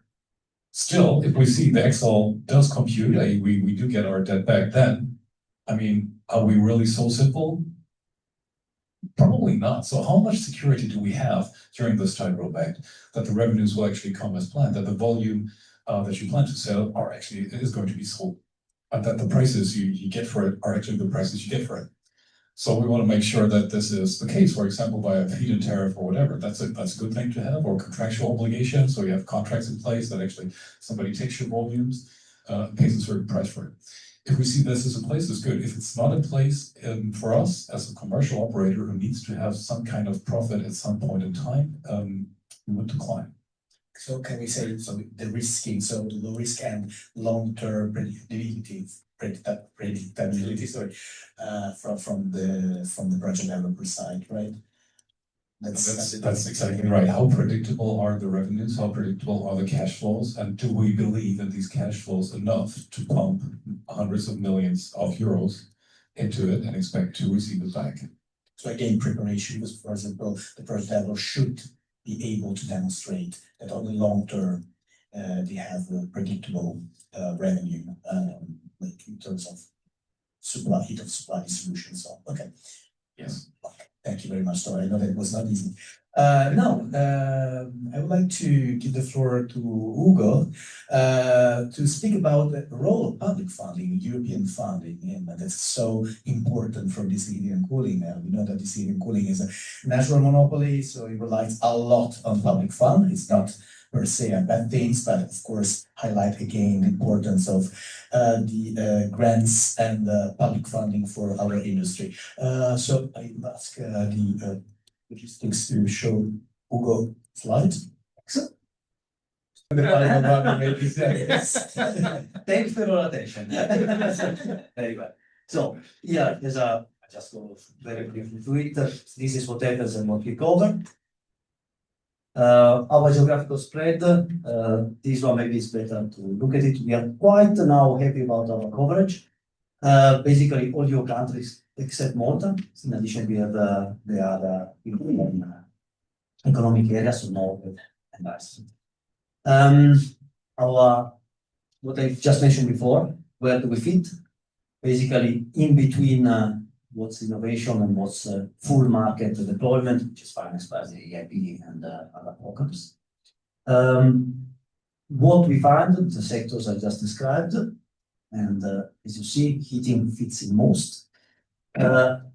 Mostly because in some cases, district heating is directly the object of our project. In others, and I can give you a few examples. In others, you have projects that actually have another focus. For instance, H2 Handen or Kota, if you could pronounce that one. Which are, one is a say, chemical e-fuels project, the other one is a nitrogen project, but a good chunk of the revenues, the cash flows, will come from delivering the waste heat into district heating. The one which I mentioned before, it's the first one up on the right, Everloop, and there will be later on important lesson learned on that. Scale up is actually, and also by the HC Plus member, by Finnish Energy, large scale seasonal storage. Interesting local crowd pressure, small project. It's about recovering waste heat and delivering to district heating. They recover it from data centers.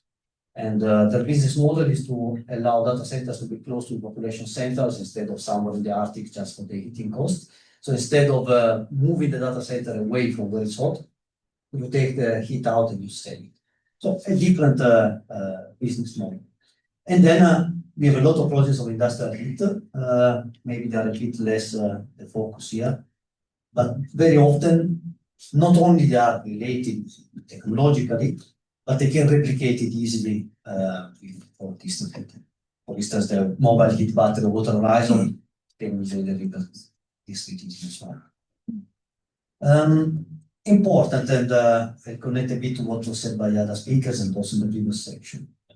Lesson learned we have from the projects that I showed and many others in our portfolio.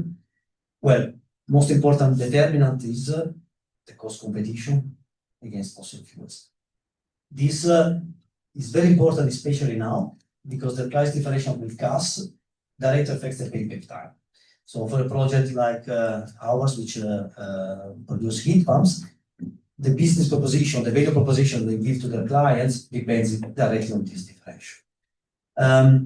This is particularly important now, first of all, because the cost of capital is higher.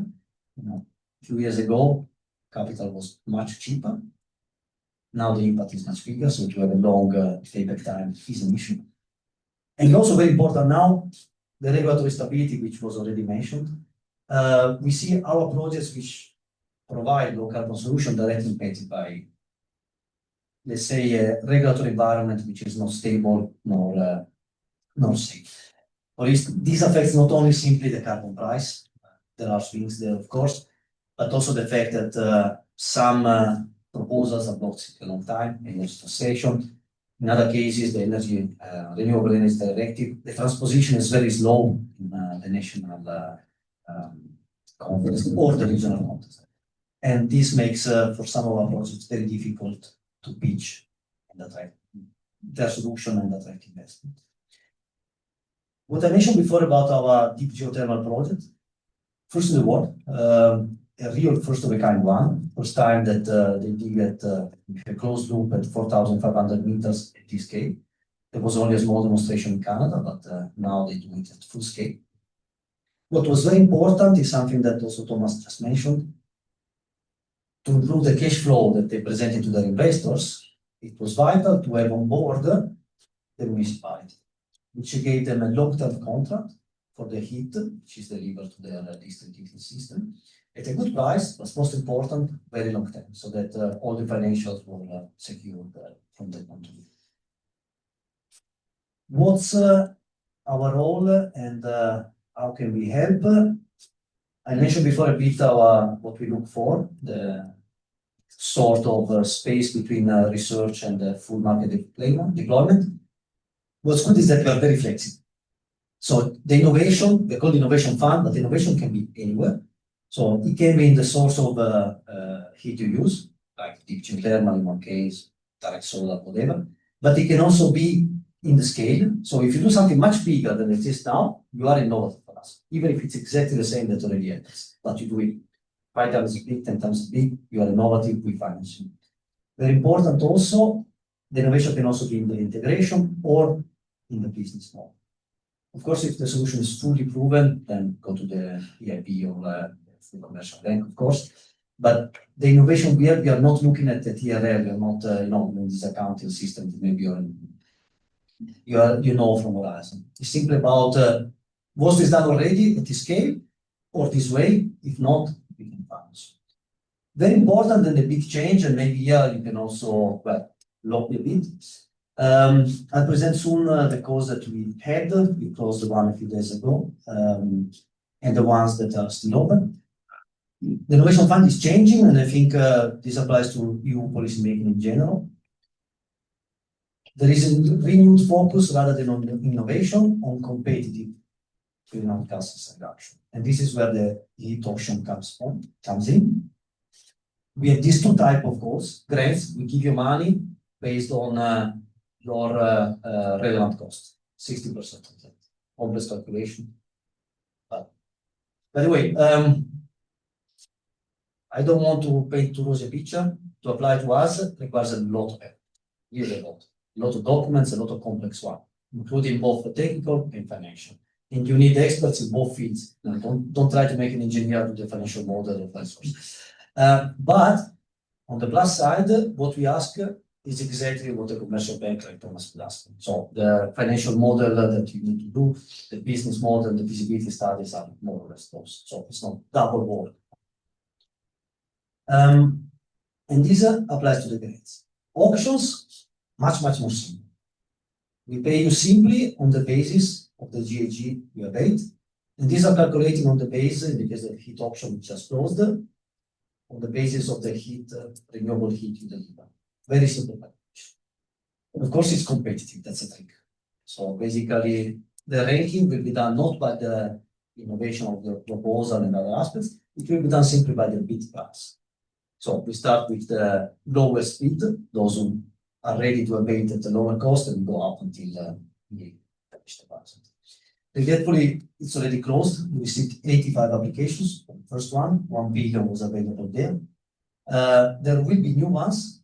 And what I mentioned about lobbying for the future, sorry to say that this time it was specifically devoted to industrial heat auction. But this system, what's called the decarbonization bank, is being looked at right now, and the scope might be enlarged. to other sectors like district heating, or the available pot of money might be increased quite substantially. So this is the moment when my colleagues in DG Clima are drafting the new calls to lobby a bit about this.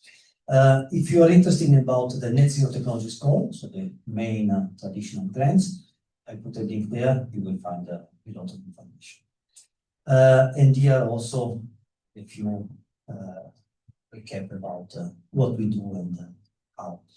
As I said, if you want a full explanation, here it is. Thanks. Thank you. The fact that I would like you down very well. Thank you. Did I stay in the 7 minutes you gave me? Well, yes. You deserve more, you know, without the slides would not easy, but thank you very much. At least we exercise our imagination. Starting from your slide, so maybe two questions. First of all, do you think in the light of future reform or amendment of the innovation fund, should the future innovation fund solely focusing on innovation or also on infrastructure? Because I think this is really connected. We cannot scale up district heating without innovation. We cannot scale up innovation without, when we speak about infrastructure funding, of course. I just give the example of the latest industrial heat auction, where I still remember I was with my colleague at the stakeholder event. District heating is not eligible. There was that slide, probably they prepared just for us, I don't know. And so we asked, for example, probably someone there hate us, no, I kid it. But for example, we asked for a connection to an existing district heating network in an industrial park. Because, for example, the auction financed connection to the power grid, but not to the existing district heating network. It was probably a missed chance, in my opinion. So I understand that infrastructure is not the focus of innovation fund, but probably would be beneficial. But what do you think in the future for a future reform of the innovation fund? Really shortly. Now, 2 points. About the possibility of applying for district heating in general in the innovation fund. As you know, I showed already quite a few projects which are there, all under grants, of course. About the possibility of applying there also for future auctions. This is the moment to try to expand the scope. The first auction was done on industrial heat for 2 reasons. The first is that industrial heat is lagging behind. If you look at the main sectors which emit a lot, that's where most of emissions are still happening. We did an excellent job and placed ourselves on decarbonizing the grid. On transport, things are moving faster. In some transport sectors less than others, but in some very fast.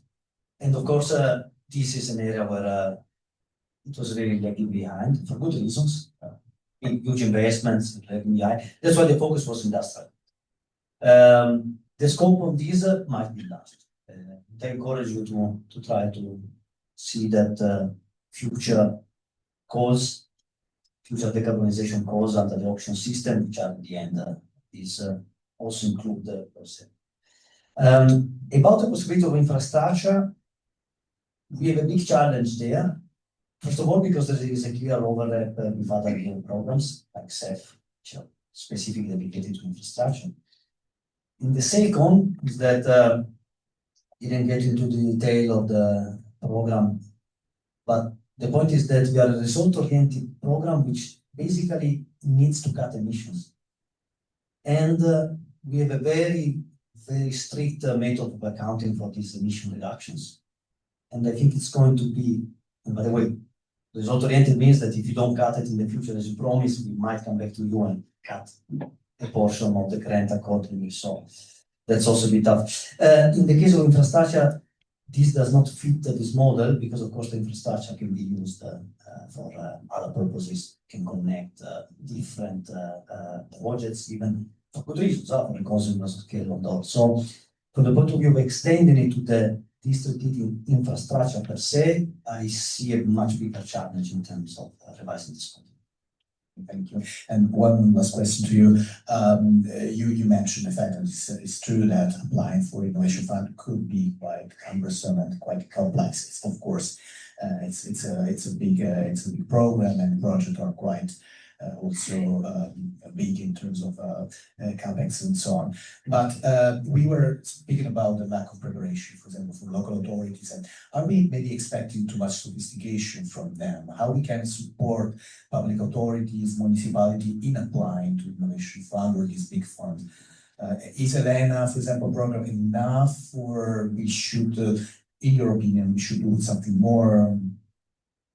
Well, of course, to spread the knowledge about how to apply is very difficult. We see this daily, not only in terms of the kind of institution which applies, but also in the geographical spread. So that once we have a certain success in a country, suddenly you see much more application from the same. Maybe what could be done, the first one is let's differentiate between the different costs we have. The sophistication that we require in the normal grants calls, especially the pilots one where innovation is key, probably will never be possible to simplify at a level that also a small municipality can access that. On the other hand, there are simplifications ongoing. The first one is the new system of option, I think, would help a lot. The requirements in terms of the documents you have to prepare and present, and the technical difficulty is much lower, and the replicability is much higher. So I think that after closing this option, we will see that what has been successful will be very easy to replicate once the consultants, get the nick of it and are able to present the same approach which function in a municipality to another one. And this new approach of having options based simply on the GHG abatement and the bid price rather than all the complex maturity and innovation and replicability score that we give in the main poll, I think will help a lot. Last one, I would say that how competitive our costs are is very different depending on the specific topics. And even in the grants, it is still a lot of work, but if you apply to the smaller scale one, you have a much higher chance. So yeah, if you are a small project solid, you have two big advantages. First, the competition, as I said, is lower, not telling you a secret. The number of applications and public knowledge, but it's important to spread the message.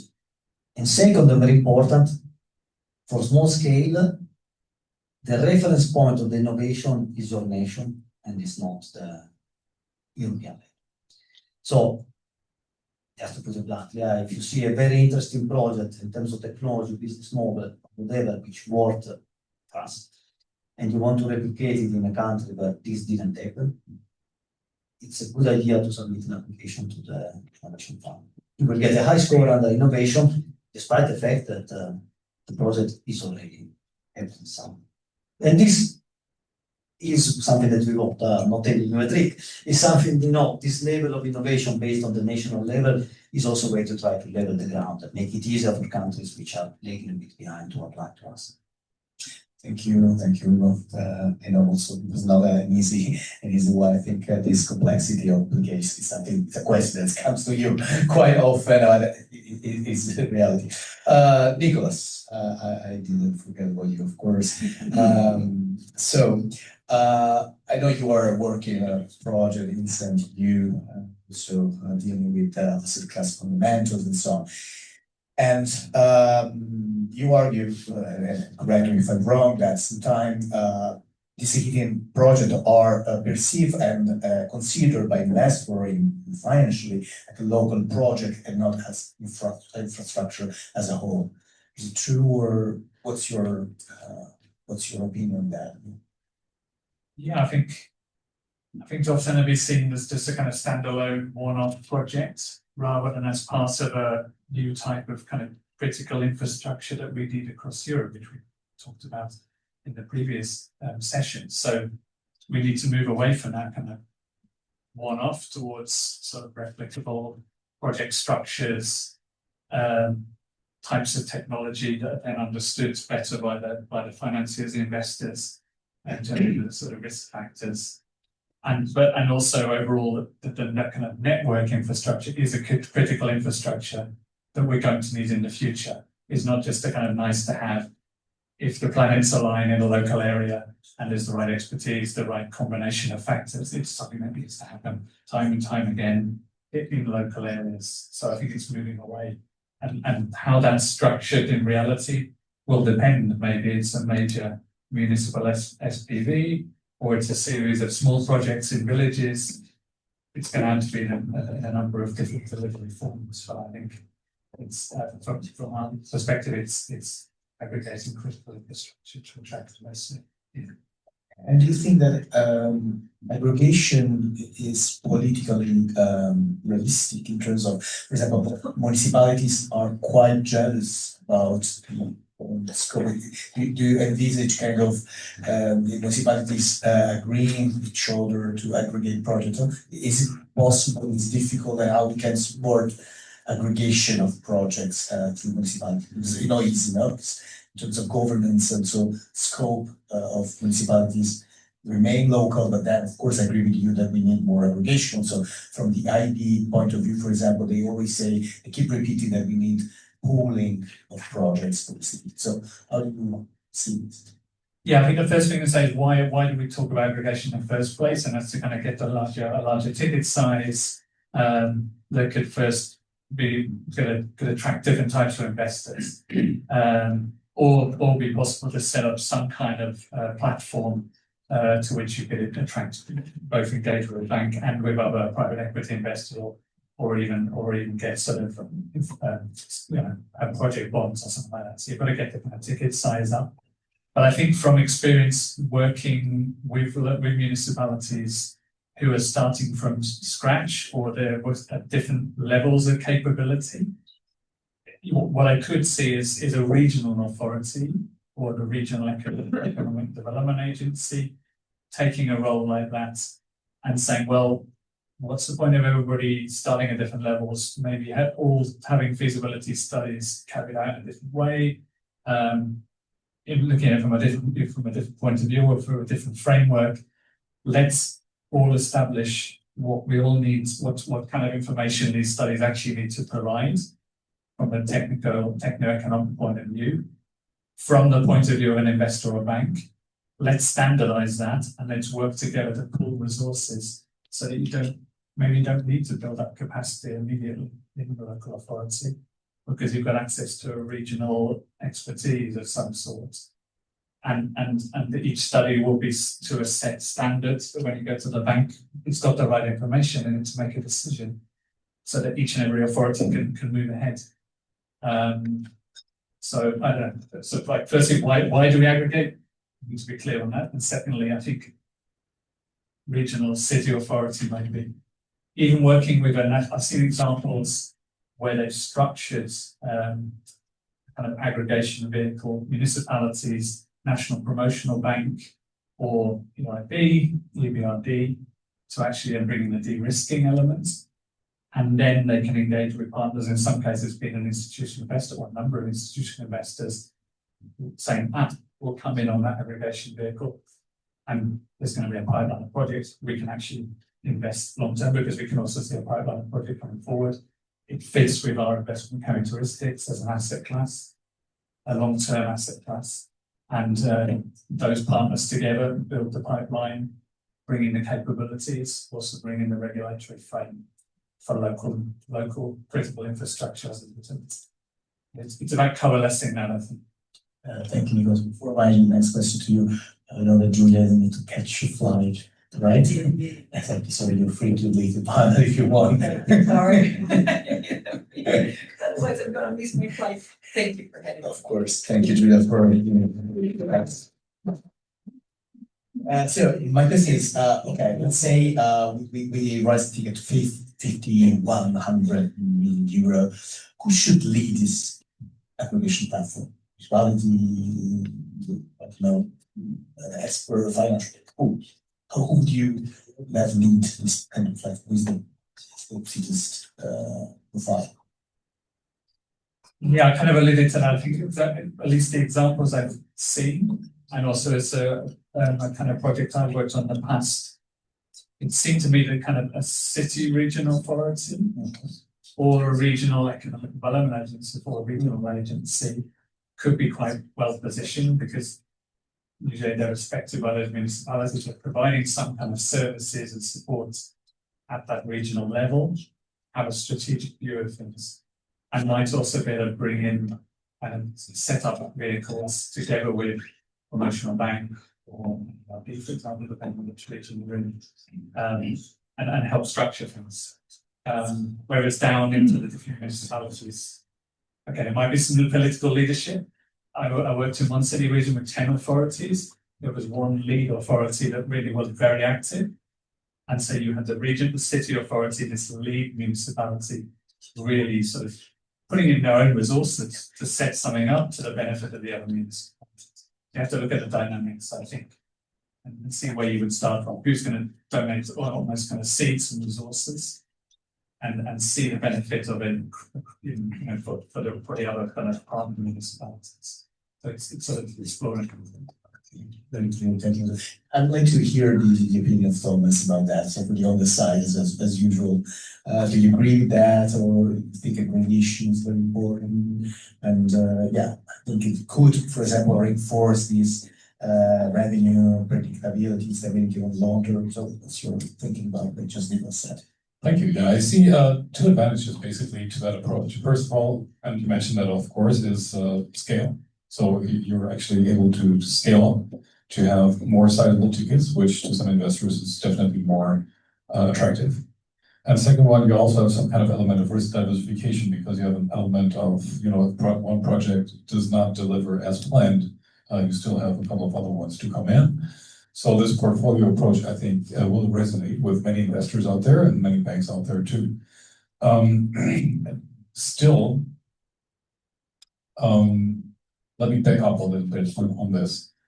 What I'm hearing here is that there is a communication gap between financiers and the rest of the world.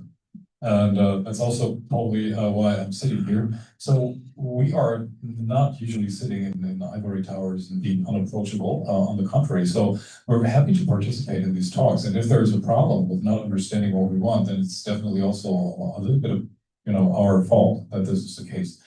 We're not complicated. I mean, if we have an Excel spreadsheet, as I said, which delivers a set of numbers that make sense to us, we're basically happy. And it's not very difficult to get there. So the invitation is, talk to us. And even if you have a question like, okay, if one project on a municipal level is not enough, let's think about bringing projects together, then we evaluate that. But we will also evaluate that in terms of other alternatives that we might have. Other alternatives maybe being, we don't need a SPV.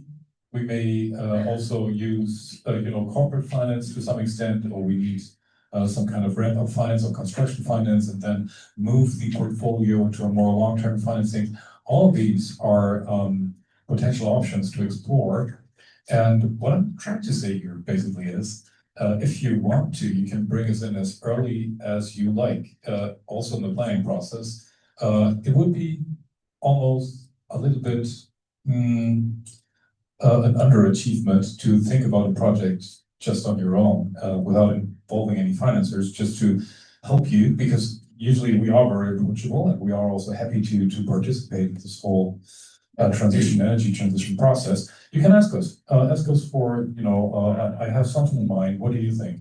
And then we'll iterate ourselves towards something which is probably bankable, and probably also a good project for you to pursue. It could be this approach to bundle projects together. It can be something completely different.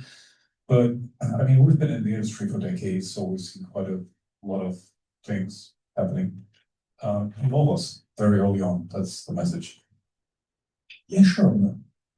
If I can comment on that, in the proposals we received, the single factor which makes them fail most often is the financial maturity. And the single factor which most helps with financial maturity is to have a financial institution on board in your proposal, not as a partner, of course, but as someone committed that if we give the money, they are happy to give the rest of the financing and these conditions. This way, the Excel sheet that he was referring to is not only very solid, and the financial evaluators will report to me and tell me this is good or this is bad. We say this is a good financial model. They will also tell me this was approved by a commercial bank or by the EIB or some other institutions that on the basis of this and the solidity of the project are willing to invest. I make it simple as if it's only that. Sometimes we also have equity financier with the same approach and stuff, but this is the way basically to succeed with us. So if at the proposal stage, you present us a clear financing plan, solid, well thought, and approved by a professional in the sectors, then you're going to get a great score under financial maturity, and that is the single factor which predicts success in the application most and Can I ask you something? Yeah. May I? For sure, I like this. Yeah. How long does the application process actually? What is your number? I'll tell you what happened last year. Just like this year, the call ended the end of April. We did the evaluation over the summer. The results came out towards November. Then we are doing now the grants. We're going to sign in the coming days. So basically that's the time. So since when you submit a proposal to when you know you win, it's about 8 months. Till you have the contract signed, 11, 12. It's a long time. But okay, sure, we evaluate thousands of proposals.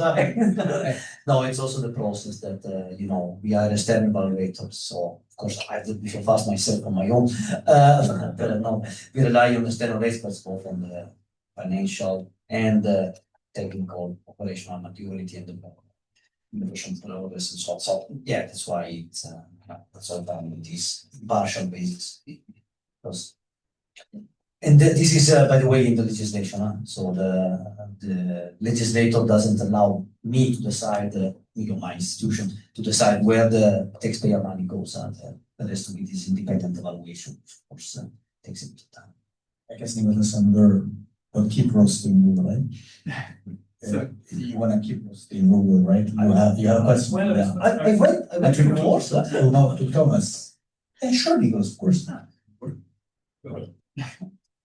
Yeah, maybe just to pick up on your point about sort of speaking with you or our investors. I think we're going to aim to try and do this with the IncentEU projects. So because many of my partners in the project engineers or their municipalities maybe have some more experience, but I think thinking from that point of view, and I think maybe what's missing in the kind of local plan framework of the ED or expectations there is actually those checkoffs that you would expect to see from the heat planning, maybe in terms of like the kind of base load of public buildings or the kind of or even sort of heat regulation aspects as well. So maybe to really, certainly on our project is going to have a really strong checkoff list, working back from what you would look to see or assess long term. From what I understand, that should be relatively straightforward for the kind of network infrastructure, because it's a kind of known asset. But we're starting to hear is some of the new technology where we're moving away from the paradigm of kind of gas-fired CHP, gas boilers or wireless boilers towards heat pumps. Is there some new technology risks or project characteristics that we'll have? We've been told by a promotional bank that you need to do extra sensitivity on heat pumps because of the electricity price. You may have to put additional funding in to cover the technology risk or the market and price risk. But we need to know that, and then you can, or a municipality can include that in their structuring, their planning, and be ready to kind of box that off. So I think it's seeing it from the bank or the investor's point of view seems to be very important in that, making that connection between the finance, the planning, and the project structuring. Yeah, may I just quickly answer to that? There is no yes and no to that. So if we have new technology, usually we are a bank, so we're not equity investors. We are a little more reluctant to invest. So, but it's not a yes or no decision. It is more like, okay, we maybe have to look at different characteristics for this type of financing. So basically, if we look at renewable energy production, wind, solar, what have you, that's a given. So there you have project characteristics that range over a period of 20 years, 25 years even, and you have debt service cover ratios of 1.1 in the extreme. So basically, more than 90% of the project cash flows go into debt service. So you can lever these projects up very highly. If you look at, for example, batteries, banks would finance batteries nowadays for not 20 years, but maybe 10 years. It's a comparatively new technology. So everybody here says, well, the battery is not a new technology. You know, for banks, it's a newer technology than renewable energy production. You look at DSCRs of probably 1.8. So the project cash flows have to be a lot higher to service the same amount of debt, if you will.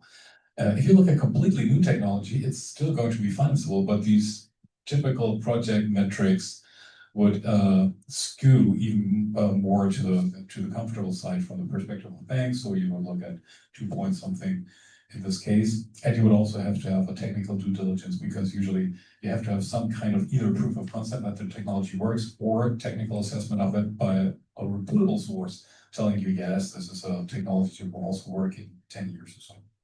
So it's not a yes or no, but the way a bank will look at it is probably different from what it would consider given proven technology. Thank you, Thomas. We are running out of time. Evan, can I take really further 5 minutes? Just yeah. If there's any burning questions from the audience, I will ask you. I don't know, finance is scary. Okay, yeah. Yes, hello. I would like to ask about the public case. I mean, what about public projects? I mean, because we've been talking about financing, and most of the time, it seems to me that we were referring to private infrastructures, the private owner, you put equity or debt or something. But what happens with public entities? I mean, district heating infrastructure many times belong to public entities. And this is one part of the difficulty. The second difficulty is that most of the times, many times, these sites are rather small. So investments are maybe 1 million, 2 million, or maybe below that. And yeah, you need to add many sites to reach project finance dimension. Otherwise, it's too small, right? So, and the third difficulty is that these infrastructures are heavy. These markets are heavily regulated. I mean, the intervention from the regulator in prices is very strict and very heavy. Is there any chance for a bank or a lender like you with private criteria to participate in these cases? Thank you.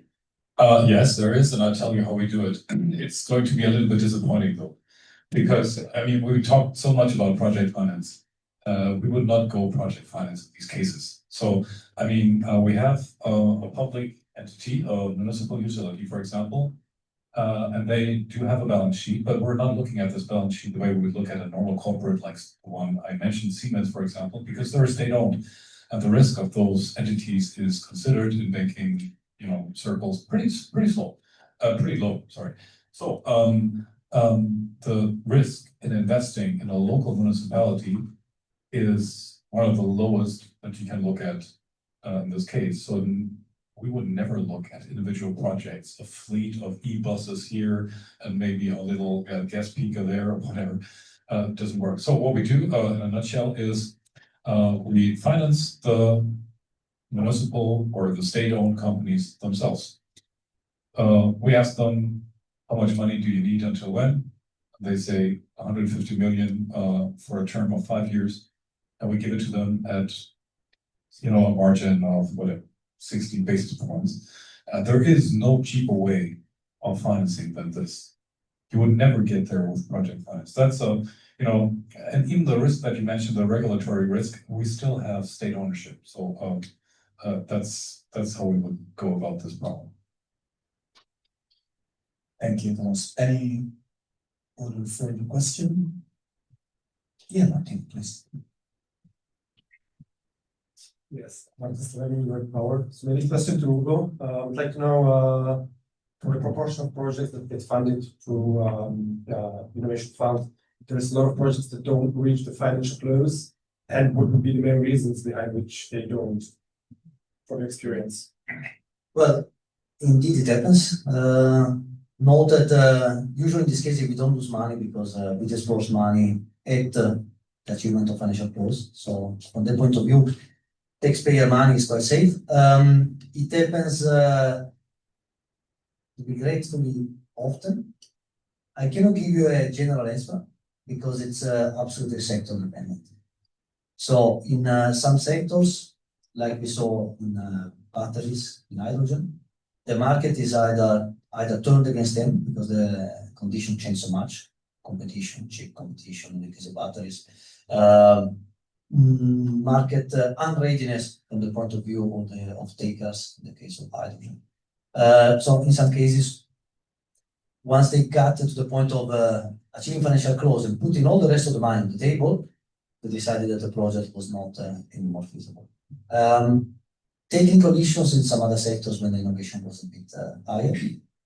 And this happened particularly, of course, in the pilot projects. It's a risk that we are willing to take, that they try it out, they do all the feasibility studies, the in-depth engineering studies, and then they realize it doesn't work.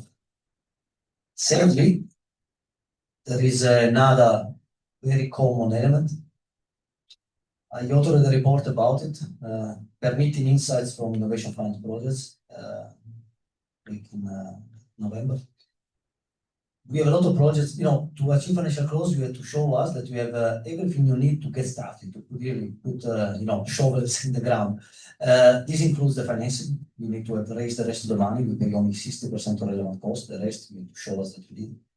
You also have to show us that you have all the permits. And we have multiple projects which failed because they didn't achieve the permits in time. We have a strict deadline of 4 years to achieve financial close. It's a sad story. In some cases, it's understandable. We have some very new technologies, like wind power produced by kites. When they went to the authorities, they told them, we authorize windmills here. What are you doing? And even sometimes when the authorities were actually supportive of the technology, struggle to do it in practice. In other cases, it was very complex, specific and environmental aspects. I will not get into the detail, but I will say the regulatory permitting aspect is another big one, together with the financial one and adverse developments in the market. It's something goes in the top. Thank you, I think with this answer, you sort of highlighted some very important aspect for. On a sad note, no, please. Yeah, no, come on. I think it's quite. It's for all sector, of course, not just for the city. It's also as you said, every sector has its own problem and the dynamics. Doesn't mean that it won't be fine. You know, it's okay. Many of them that doesn't reach the financial closure, but doesn't mean that it shouldn't apply for that. I have to say district heating probably is an established sector, so from the point of view of permitting is less troublesome unless you plan to use a really new breakthrough technology. The deep geothermal I mentioned, they had huge support from the local authorities, I have to say, and the German authorities in general. Despite this, they had to put a huge amount of work to get the permits. They did, but it was not without sweat. In traditional district heating, I think probably the financial close, if it's not reached, is most likely to be financial issues rather than permitting us. Thank you. I know that you are quite tired, so you're craving the drink of the terrazzo. I would like to give an applause to the panelists. Thank you. It's not the case. And before leaving, I would also like to thank you, my team, for the big effort and successful event. So Evan, thank you, Martin, Laura, Connie, of course, yeah, of course, also the, the events team. Come on. Yeah, wait. I was about to say that. Thank you for the big support, Marietta, Taik. Thank you very much. So please give an applause to the Euroheat Power team. Thank you very much. Okay, it's now time for drink. Unless Evan have to say something. Go. Please, 9-11 June, Euroheat Power Congress, Krakow. Please register. It's the biggest and most interesting district heating and cooling related event in the beautiful city of Krakow. So don't miss it. And for those interested, we also have a project poster area. So in case you want to display your project at the Congress, yeah, that's awesome. So let me know. Yeah, just some quick final announcements before we go, because Gabriele and Ariana basically said everything that I wanted to say about the HP Congress. So thank you so much for that. Just regarding the network drinks, there are also food there. So you can indulge yourselves in food, some Belgian beers. There's also some wine, have some fun. So if you have other questions to the panelists, feel free to also ask or just to talk about general topics. Important thing, there's also some vegan and gluten-free options. If you're not vegan or celiac, I ask you not to touch that because it's very limited option. So leave that to those who really eat those kind of foods. I also want to say my thank you, first of all, to everyone who came today. Thank you so much for making this event a success it was. I also need to say thank you to the whole DHC Plus platform team. I know Gabriele said, but I need to say myself also because they helped me a lot in organizing this event. They are the ones that took this event from one small project KPI that needed to be done and grew into something much, much bigger and much more interesting for everyone. So thank you, Laura. Thank you, Connie, Martin, Gabriele. You guys made this amazing. Thank you to the events team also because you guys made this event possible. Everything that you saw here, the Zoom link, those online who could join us, you guys made it possible. So Ariana, Marietta, thank you so much. Thank you to the to the comment team for this amazing venue. They were the ones like really made this possible. Always very helpful, always very supportive for the drinks, for the venue, for everything that you guys had today.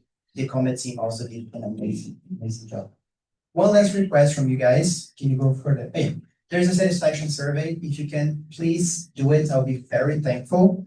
It's a KPI for a project, so I need that. So if you have projects, you understand me.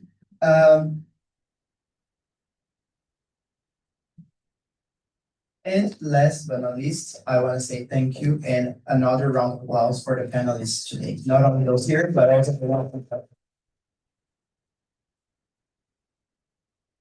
With that, we close the panels. Now we drink.